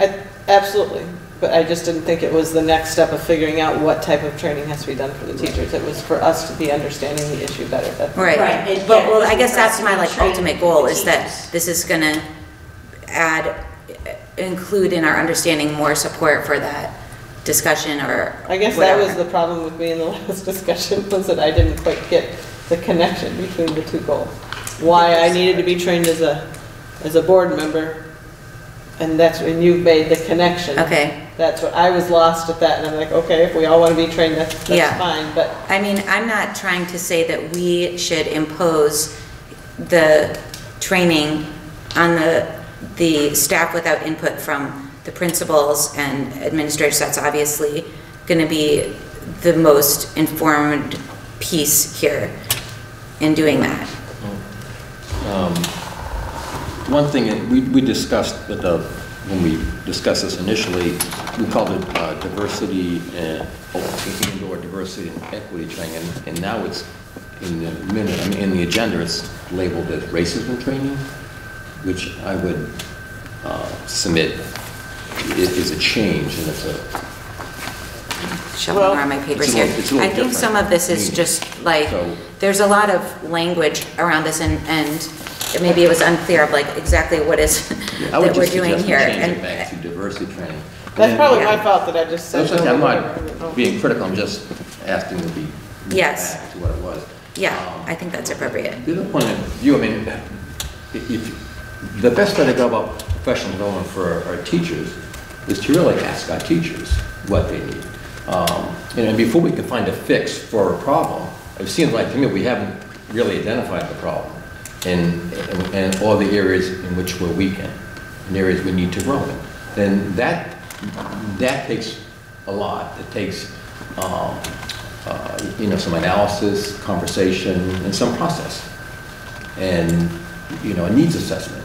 So all those things really have to happen before we can say, okay, we're going to spend $10,000 or $20,000 and we're going to do professional development next year in all of our schools on these PD days, which are precious. They are so precious to us. So we would want to have some real good understanding of what it is we're looking to accomplish, then who are the folks who can fill the bill for us, what those outcomes are, and then how we can assess it and how we can implement it. And that's a big thing. That's a lot more than us just sitting around saying, let's hire so-and-so from such and such university. So this is a massive undertaking, which we can do, but we want to do it well. And we need to identify a really well thought out process to do it. Yeah, so that's what I was hoping the board could become more informed about at this training, is just giving us the idea of what do schools need. And that's really general and not specific to our particular schools here. But as I had spoken about this with Michaela, what she suggested was kind of what you're saying, Andy, that to go into the process of arranging a professional development schedule, bunch of trainings for the schools, that it start with someone, probably her, having a conversation with each principal about what would you like to do at your school, what are your goals, and then taking those goals as we search for a trainer to see who can help us with these things that we have identified as where we need to grow as a school. And hopefully there would be enough commonality between the three schools that it would be, our goals can be met by the same training, or the same trainer, I mean, the only thing I wouldn't agree with there is that, again, I mean, if you want to know, you got to get to the teachers. If we want to know what they need to know, you have to ask them. That's where it's going to make the difference. Okay. We don't do PD and just say, okay, here's a map PD, here's what we're doing. We'll see when it's done. I mean, there's a heck of a lot of work that goes into making it successful before those folks ever arrive, whereas so teachers feel invested and have bought in. Yeah, I think that was exactly what Michaela was saying about the principals, how identifying their goals and what they're really motivated to work on in their schools. And maybe it's something that could be more of a branched system there, where the principals would gather that information from the teachers and then share that instead of her having to meet with every individual person, or whatever would be the method that we would collect this information by about what people wanted help with. I think that this topic is particular from other areas where teachers might want support in professional development, in that not everyone who needs support here recognizes that they need it. And so that's one thing that I think adds a little bit of challenge, and the reason why I think the training for our board is important too, that no one, well, I won't say no one, but many people don't realize something that's like not hitting the mark with this. You know what I'm saying? So I want to point out what, and I don't know if you talked about the PD you did with your paras. Right. And that's a step that goes with what Andy's saying. That's sort of a preliminary introduction to racism, to white privilege, and it starts to have teachers, or in this case paras, begin to think about their own, where do I stand? What do I know, and where do I need to go from that? So I feel like doing those types of things will be part of our lead up Right. into figuring out what it is that we really need, because your people are probably going to be in a different place now from other para groups that haven't done that yet. Yeah, that's excellent. I mean, is that something that other teachers and paras are accessing, that type of training that they had at Academy? Well, We just did, during the half days, the two parent-teacher conferences, Catherine Mason and myself worked with the paras. And, and again, it's kind of starting that, using some of the articles that we've used with admin, it's starting those conversations, getting at, awareness, feelings, being able to feel comfortable and giving everybody, permission to feel uncomfortable as well. And then going into what more moving forward, what more do we need, and whether it's professional development opportunities, more discussions around this. Because I think it's not just a one-shot, it needs to be ongoing. Yeah, I mean, that's what I'm hoping so too. We haven't had that training with paras, but our focus has been on trauma-informed practices and resiliency, and building resiliency in kids, because that's a great need for our school and our community. So that's where we are. Okay. In terms of our people structure. Sure. And our paralegals. So I think we can come back to the question that you asked a long time ago about what does the board really want, because the board did say to Robin, go forth and find, and she has been trying to do that bidding of the board. But now, is the board having a different sense of what we want? That was her question a little bit ago. I think we come back to that. Where are we going with this idea? I think we should spend a couple hours working with this person to orient ourselves and to know what we're doing. This isn't math. It's a community-wide concern. It's the changing nature of our community. It's going to affect how well we're able to recruit people of color to come work in the buildings. And it's really a community initiative. It's very much our role to understand this and to provide policy or direction or guidance or some sense of the value and the importance of it, so that when you do your job, you do it to the degree that the community is expecting. And I think if we don't have a deeper understanding right now of the nature of prejudice and diversity and bias and all the other words that go along with it, if we're not more deeply understanding that along the lines of the things that Spoon said, we're not going to do a very job of it. So I think that I would say take her advice. Okay. And look for something that's got some depth to it, not just an outline of how schools do racism, anti-racism training or whatever. I think it needs to have some meat. It has to have some content. Okay, but back to the original, very first question, how long of a training for the board should I be asking for? As I'm just going to have a more in-depth conversation with Dottie. What do you guys feel is appropriate? I mean, I don't think I don't feel like anything less than 2 hours is going to be useful. But in general, if you're going to do 2 hours, it would require an additional board meeting all the way through until June 6th. May 16th. May 16th. Well, we're just looking at what, first and third Wednesdays, or the Wednesdays at this point. This may be something we want to do in I said an additional board meeting. Right. Everything is planned up until then. That Okay. really, there's not room.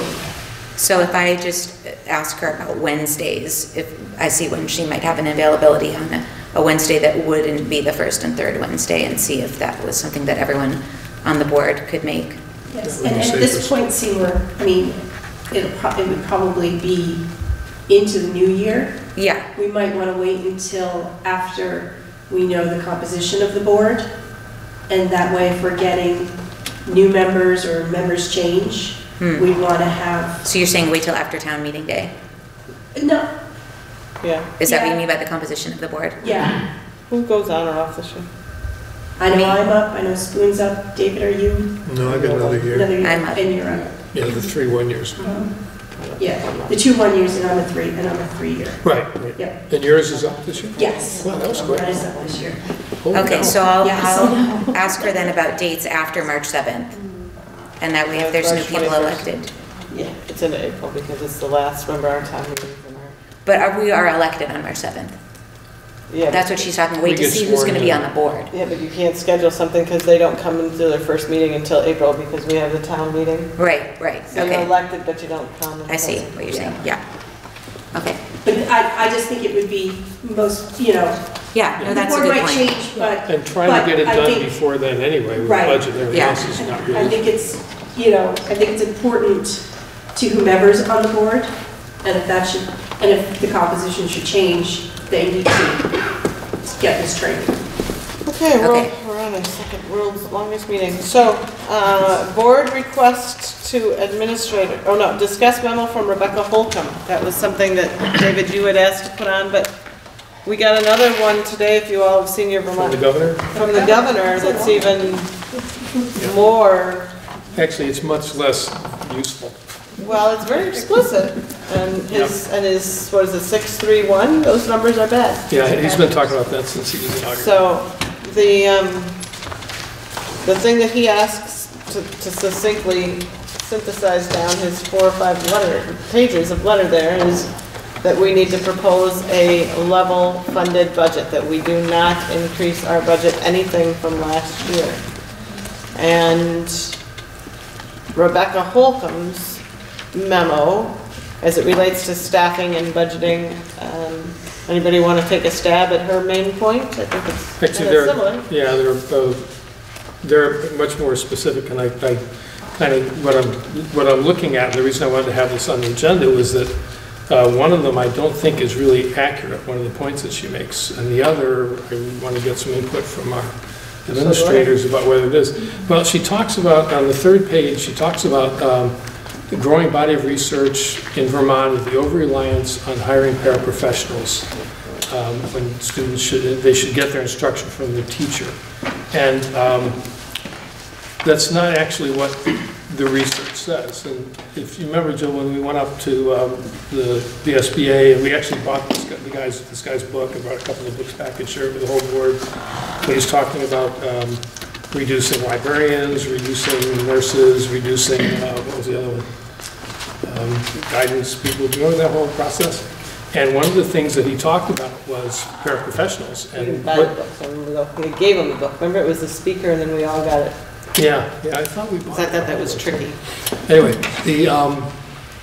I think the state has hired him, or at least they've used him as an advisor, but the research that he's talking about, the way I understand it, is that if a student is having particularly, I think it was specific around reading, it might have been also applied to behavior, but if a student is having trouble reading, learning to read, that it's much more valuable to have them spend a second session with a reading teacher than with a para or in a tutoring session or something like that. That having reading twice a day is much more effective. And it's not, so my question is, what she's saying here is get rid of this, we're relying paraprofessionals, that they should get the instruction from their teacher. But that's not what the research says. It was really specific to teaching. So I guess the first question is, are we over-reliant on paraprofessionals in our model? The model that this is based on it didn't have special ed percentages as high as we have.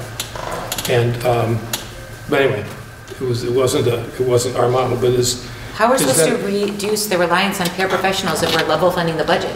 Well, We get rid of just paraprofessionals. lay off the but that paras, don't replace it with it. It's not like they're gonna get more instruction from their teacher if we fire the paras. That's the opposite of what will happen. The point they're making is that the paraprofessionals, if you have to cut in your budget, basically, look at it says how many paraprofessionals do you need, how are you using them while ensuring that high-quality first instruction is provided to students by qualified teachers with strong instructional strategies and skills, and not by less. Well, that's actually the second question. The first one is about the specifically paraprofessionals, and instead of paraprofessionals, getting instruction from their teacher. So my question is, I mean, this is what she's saying we should do, and my question is that realistic? Is that what we should be looking at in our budget? Well, I'm looking at her memo here, and her summary statements are suggestions to help evaluate locally the staffing levels. So 1 is, how many administrators do you need? Yeah, that's the next page. 2 is, how many staff members per pupil do you need? 3, how many teachers do you need? And then 4, how many paraprofessionals do you need and how are you using them, ensuring da-da-da.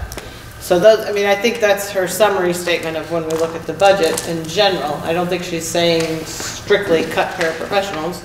She's saying all of them. She's got everybody to look at everything. How many administrator? Our number of teachers per administrators ranges on the average of 3 to about 40 with the median at about 15. The median number of students per administrator is about 179. I don't know how different things are in Brattleboro than the rest of the state. I mean, I know principals in all the communities in the state. I'm on the executive board of DPA, represents all principals in the state. And we're pretty challenged in Brattleboro what we're dealing with, more so than most communities. And I wonder what system they're describing. You know, and I think when I hear those kinds of things, even by intelligent people, and I have a lot of respect for her, and she's very intelligent, that they're talking about, you know, this is not the America that we are up in. This is not the Vermont that we grew up in. Or what we're seeing, you know, if we talk to you about what we do every day, and what parents do, and what teachers do, you'd be shocked. I think you'd go home and wouldn't sleep tonight. And we face it, our kids face it every day. I don't understand why Montpelier doesn't see it, or why our national government doesn't see it and develop funding or strategies to eradicate it.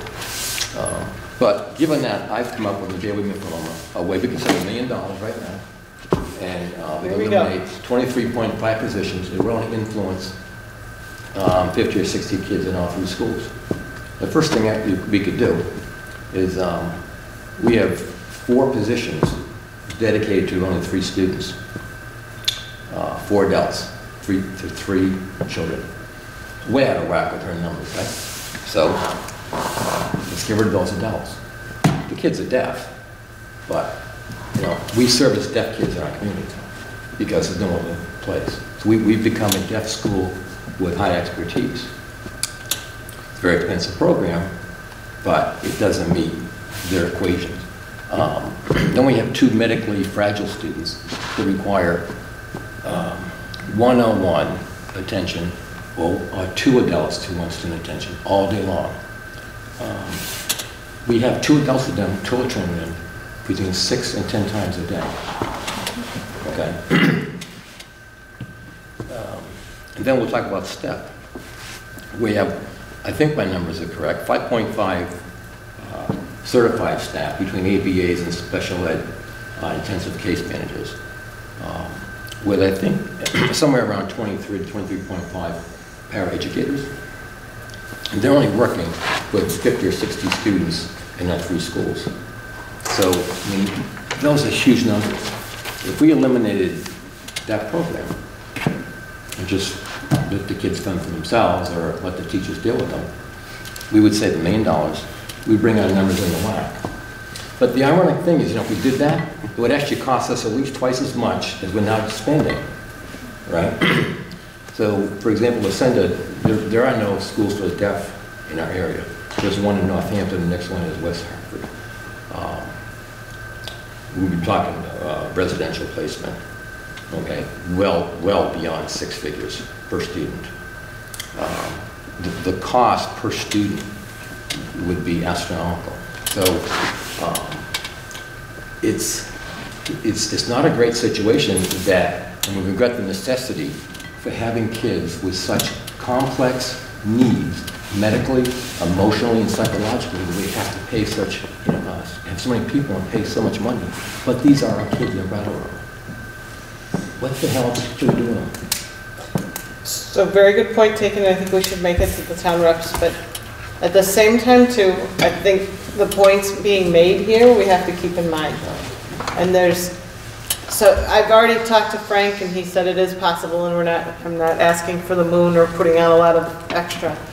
I'd like to be able to go to our town representative informational night and present them basically with 2 budgets. One is completely level funded, touch nothing.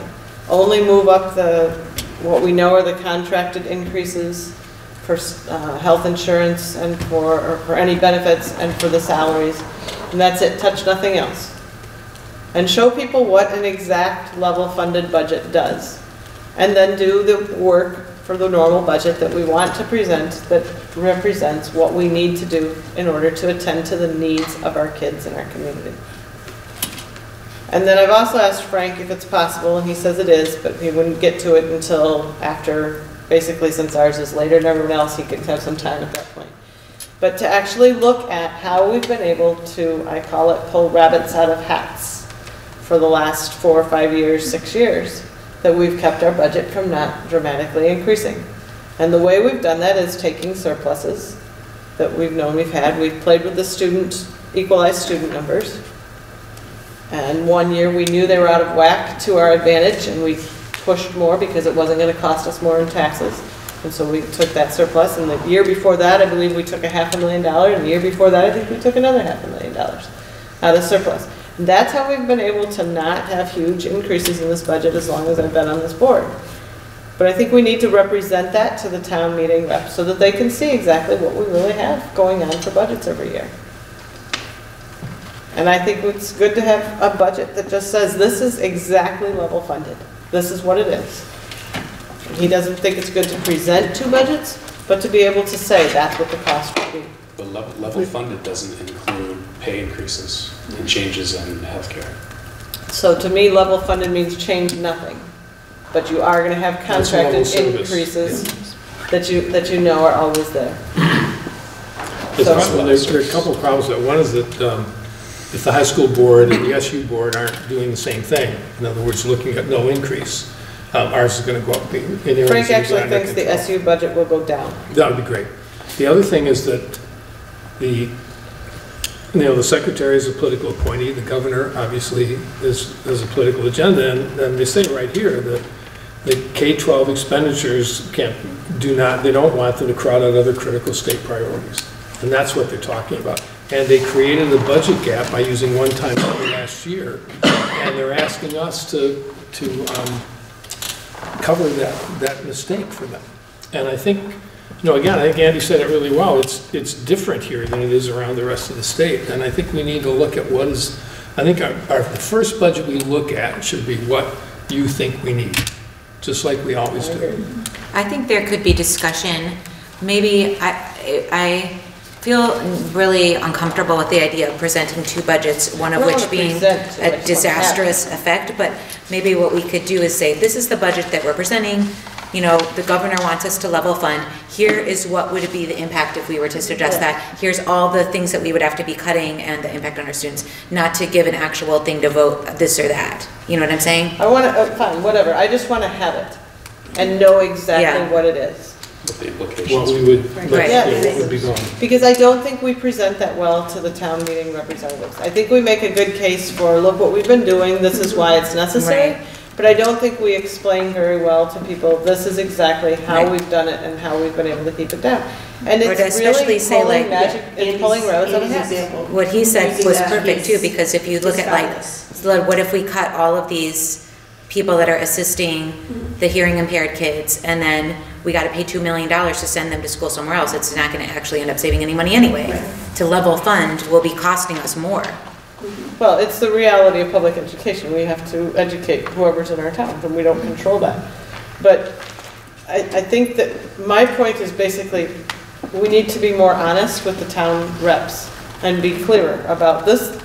This is how we've balanced this budget and gotten you this far for so many years, and it's not sustainable.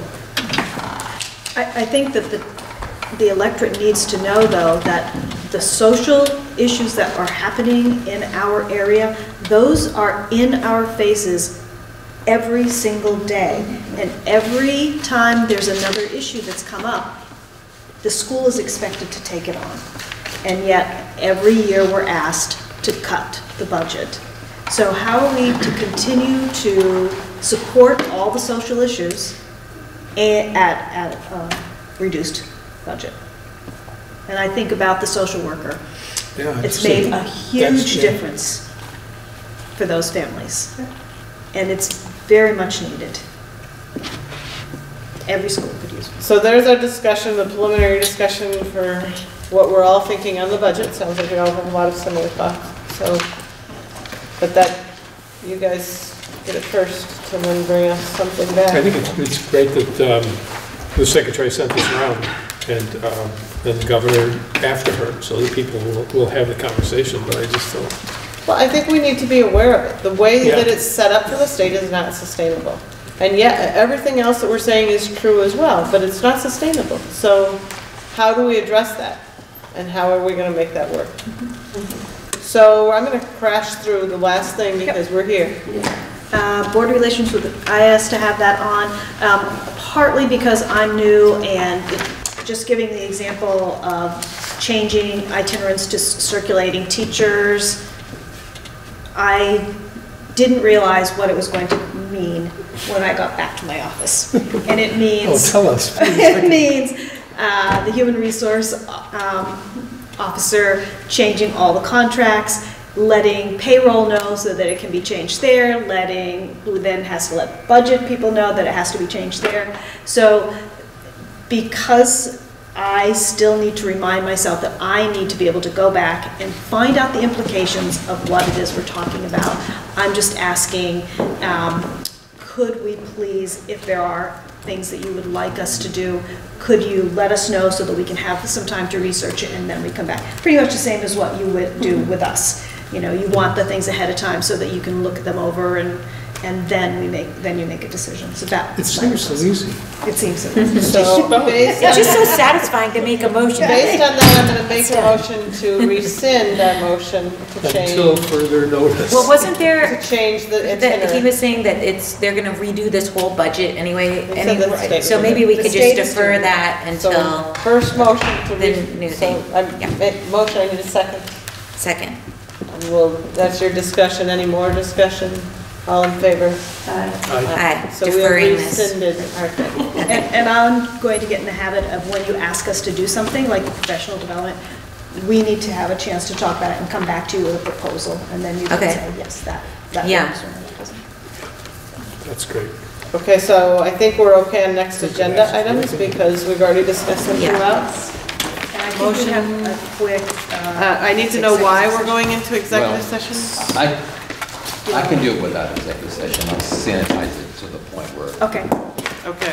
okay. so. Communication. Well,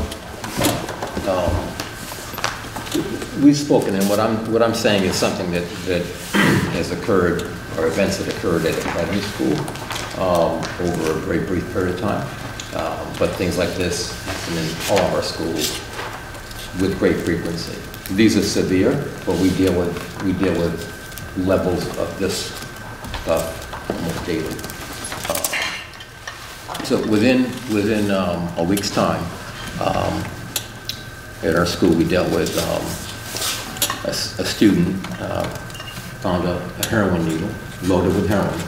And, In the school? yes, brought it in school.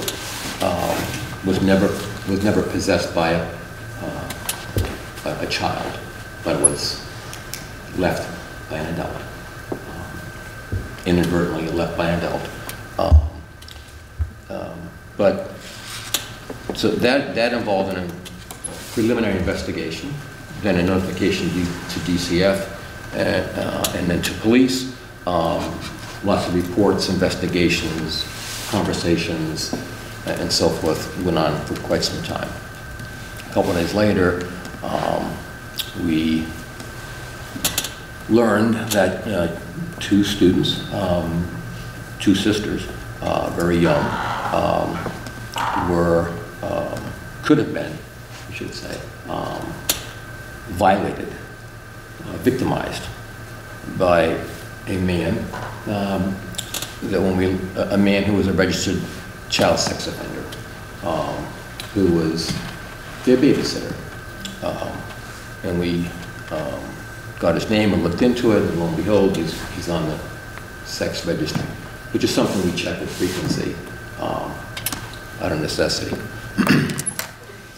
However, the laws state if you max out In this gentleman's issue, he raped a child 13 or under, was convicted, and did his time in Massachusetts, served his full sentence, so there's no strings on him.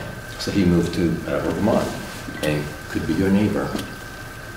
Well, he was babysitting for 2 different families, and had these girls overnight.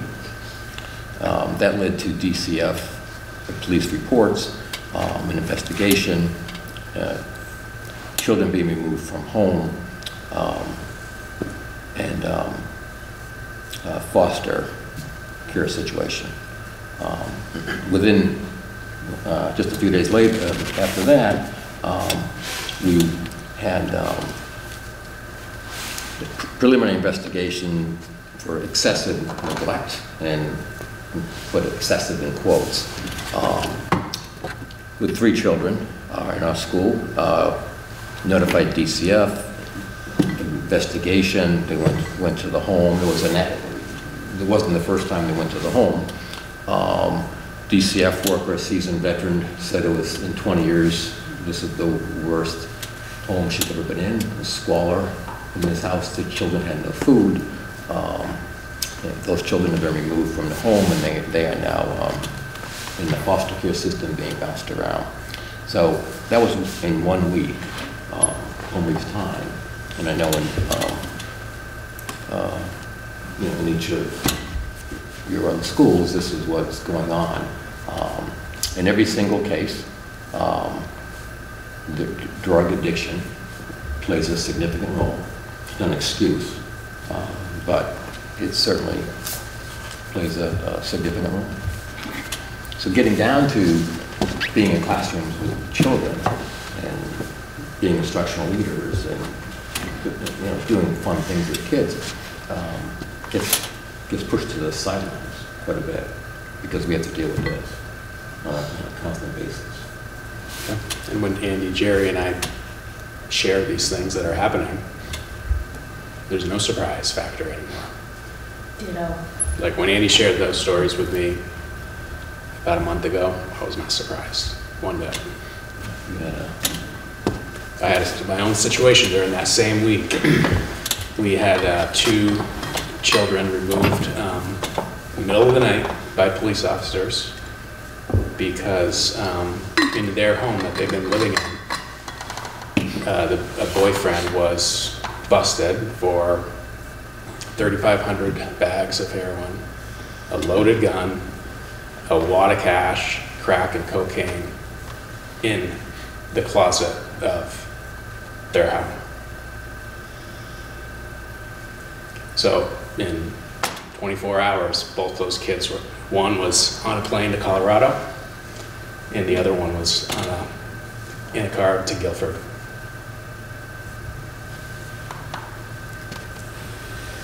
So when Mark was talking earlier about the work that his school, I know the work that Oak Grove has done, and about trauma-informed and trauma-sensitive schools, and what, that's work that, I'm sure none of us did 5 years ago in our other positions. In our STEP folks that are helping students just to manage through their day. Because we're fighting to have all kids in Brattleboro included in our schools, because we feel that that is their best hope for getting out of their trauma-based communities and their poverty, as opposed to 5-10 years ago when some of these children were just bounced not only out of their home but out of our schools. And so it's our work to try to keep them in the schools. And so it's the support of staff, the support from taxpayers, from all of you to help with this, to give us the personnel that we need to work with children and families. I spoke with Michael and Ricky today about the ACEs bill. Do you know about ACEs?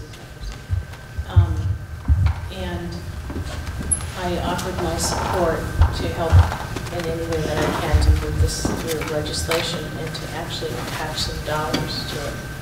And he said his experience in having testimony throughout the state is that the general public has no idea.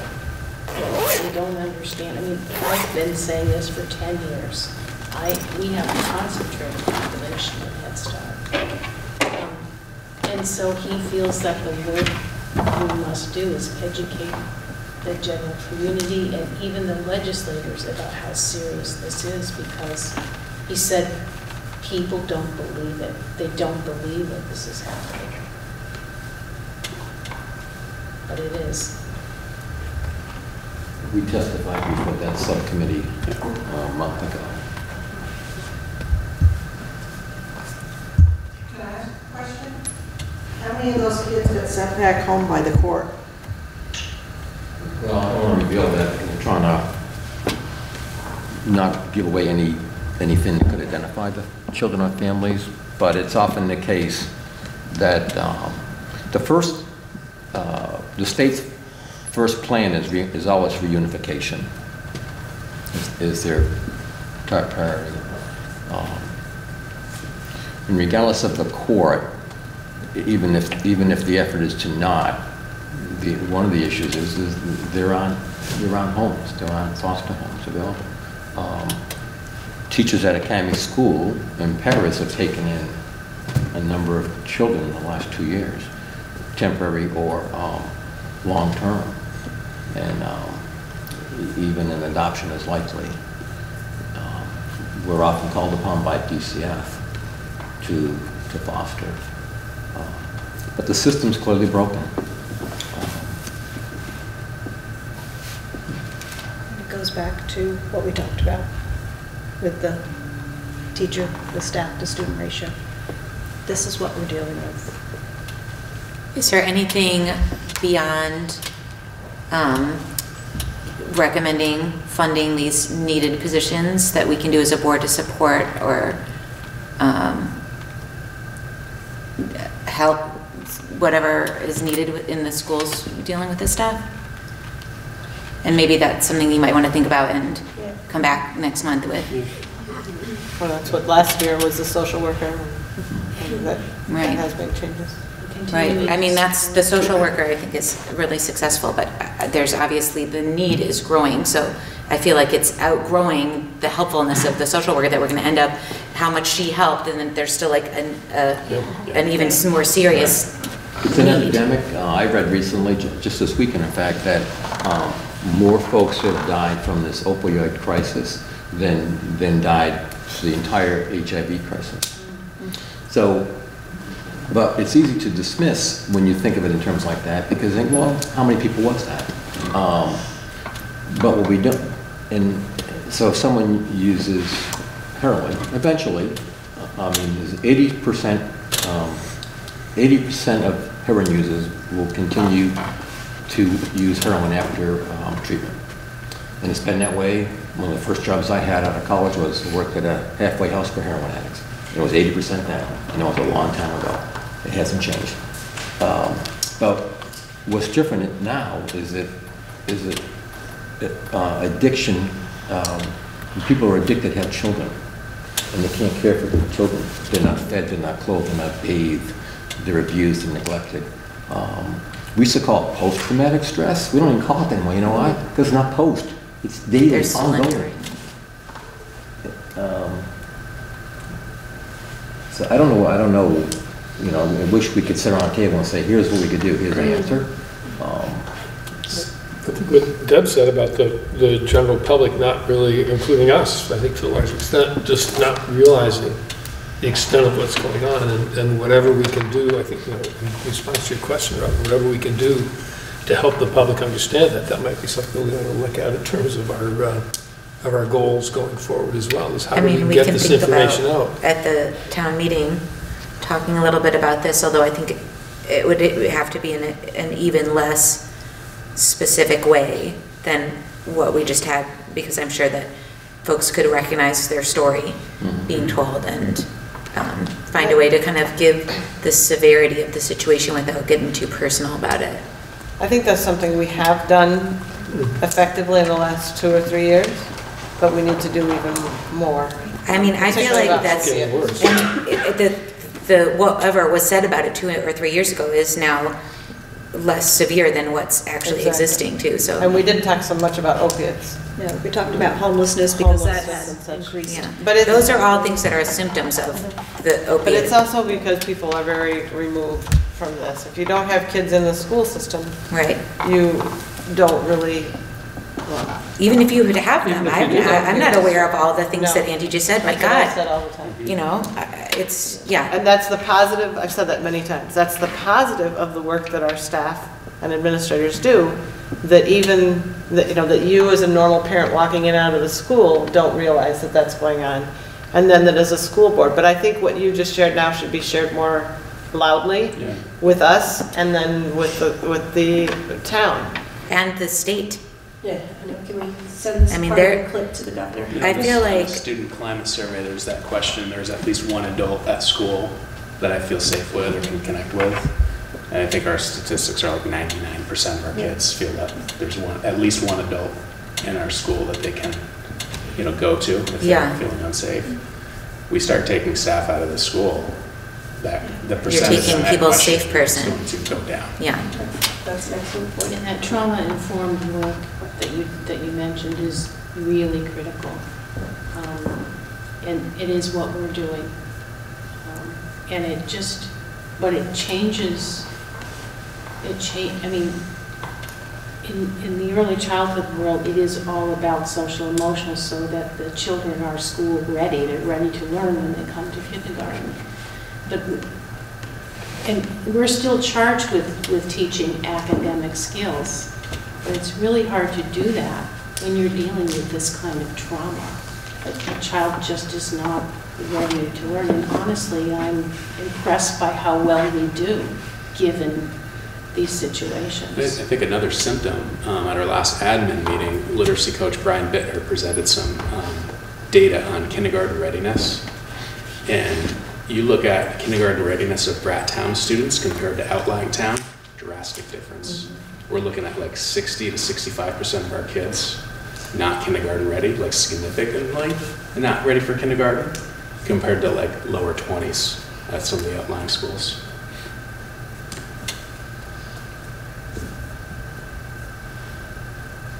I still feel though like I don't want it to seem like we're sensationalizing it, but as someone who's attended the last few town meetings and listened to these presentations, I understood in a general way, like, yeah, there's a lot of stuff these kids are dealing with, and so this is really important and necessary work, but the terrifyingness of what's going on, I feel like is much more severe than what I even understood from going to those meetings. So I do feel like this is something that, one thing, I mean, I hope that there's more that we can do besides just spread the word about how bad it is, but I think this can be said more impactfully about what the kids are coming into school with than has been.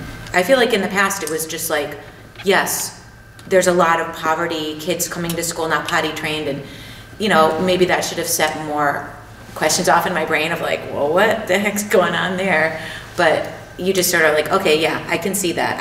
That you can see. When you go into the school, you can see that there is some kids that are suffering, but the detailed stuff that you just said is something that I don't think most people, especially the type of people who are town reps, have any conception of.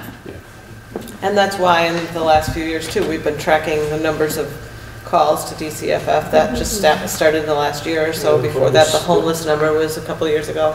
And a couple of years before that, we started tracking how much the kids change schools. Because those are all factors that we don't otherwise hear about. But yeah, whenever they actually go into this sort of thing, it's shocking and appalling and nightmare-inducing. But I think the January meeting when we have on there discipline, and I think it's really more around, you know, student management and support.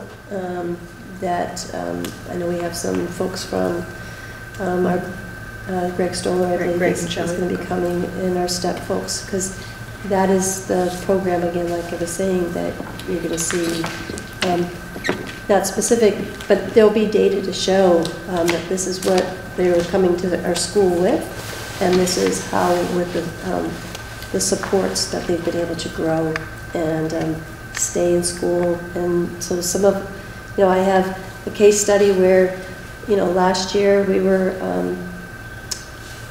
looking at this child we've tried for 3 years, and there's a time at which you say, you've done everything you can do, and you're sitting around, and as an administrator, I hate to have to say we can't do anymore.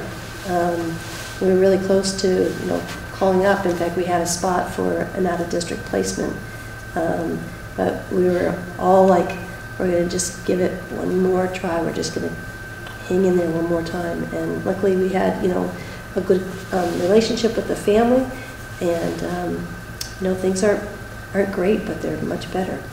And so that's one. I feel that's just an example of one child that I really feel that we're able to save, and that he has a better chance of being with us at Oak Grove, or with any of us really, than being an out-of-district placement. I think that's one of the reasons too why we put the January meeting and talking about that sort of thing, so we can be prepared and pull that for March and see what else we want to talk about and do that. Because to me, the story that always has to be presented to the town reps is the reality, but also that we're affecting a change. Because if you only leave them with just the severity of what you all just presented, that brings us all down so far. Right. It's not a good thing to end with. You need to also hear the stories and then like Jerry's making, that we do make a difference, and the support that we're doing makes it not just a little difference, but changes somebody's life. Yeah, we offer amazing opportunities for our kids. I'm so proud of the Brattleboro Town Schools. I mean, I feel like the stuff that you talked about at the when it was all about Green Street, that the part where it was like, okay, yes, there's some really significant challenges, but we still need to have these kids be successful too, I feel like that message paired with underlining the severity of the situation is a good kind of arc to frame our presentation in March. So keep those thoughts. So it's 8 o'clock. I'd like to call for a motion to adjourn. So moved. Second. Any discussion? All in favor? Aye.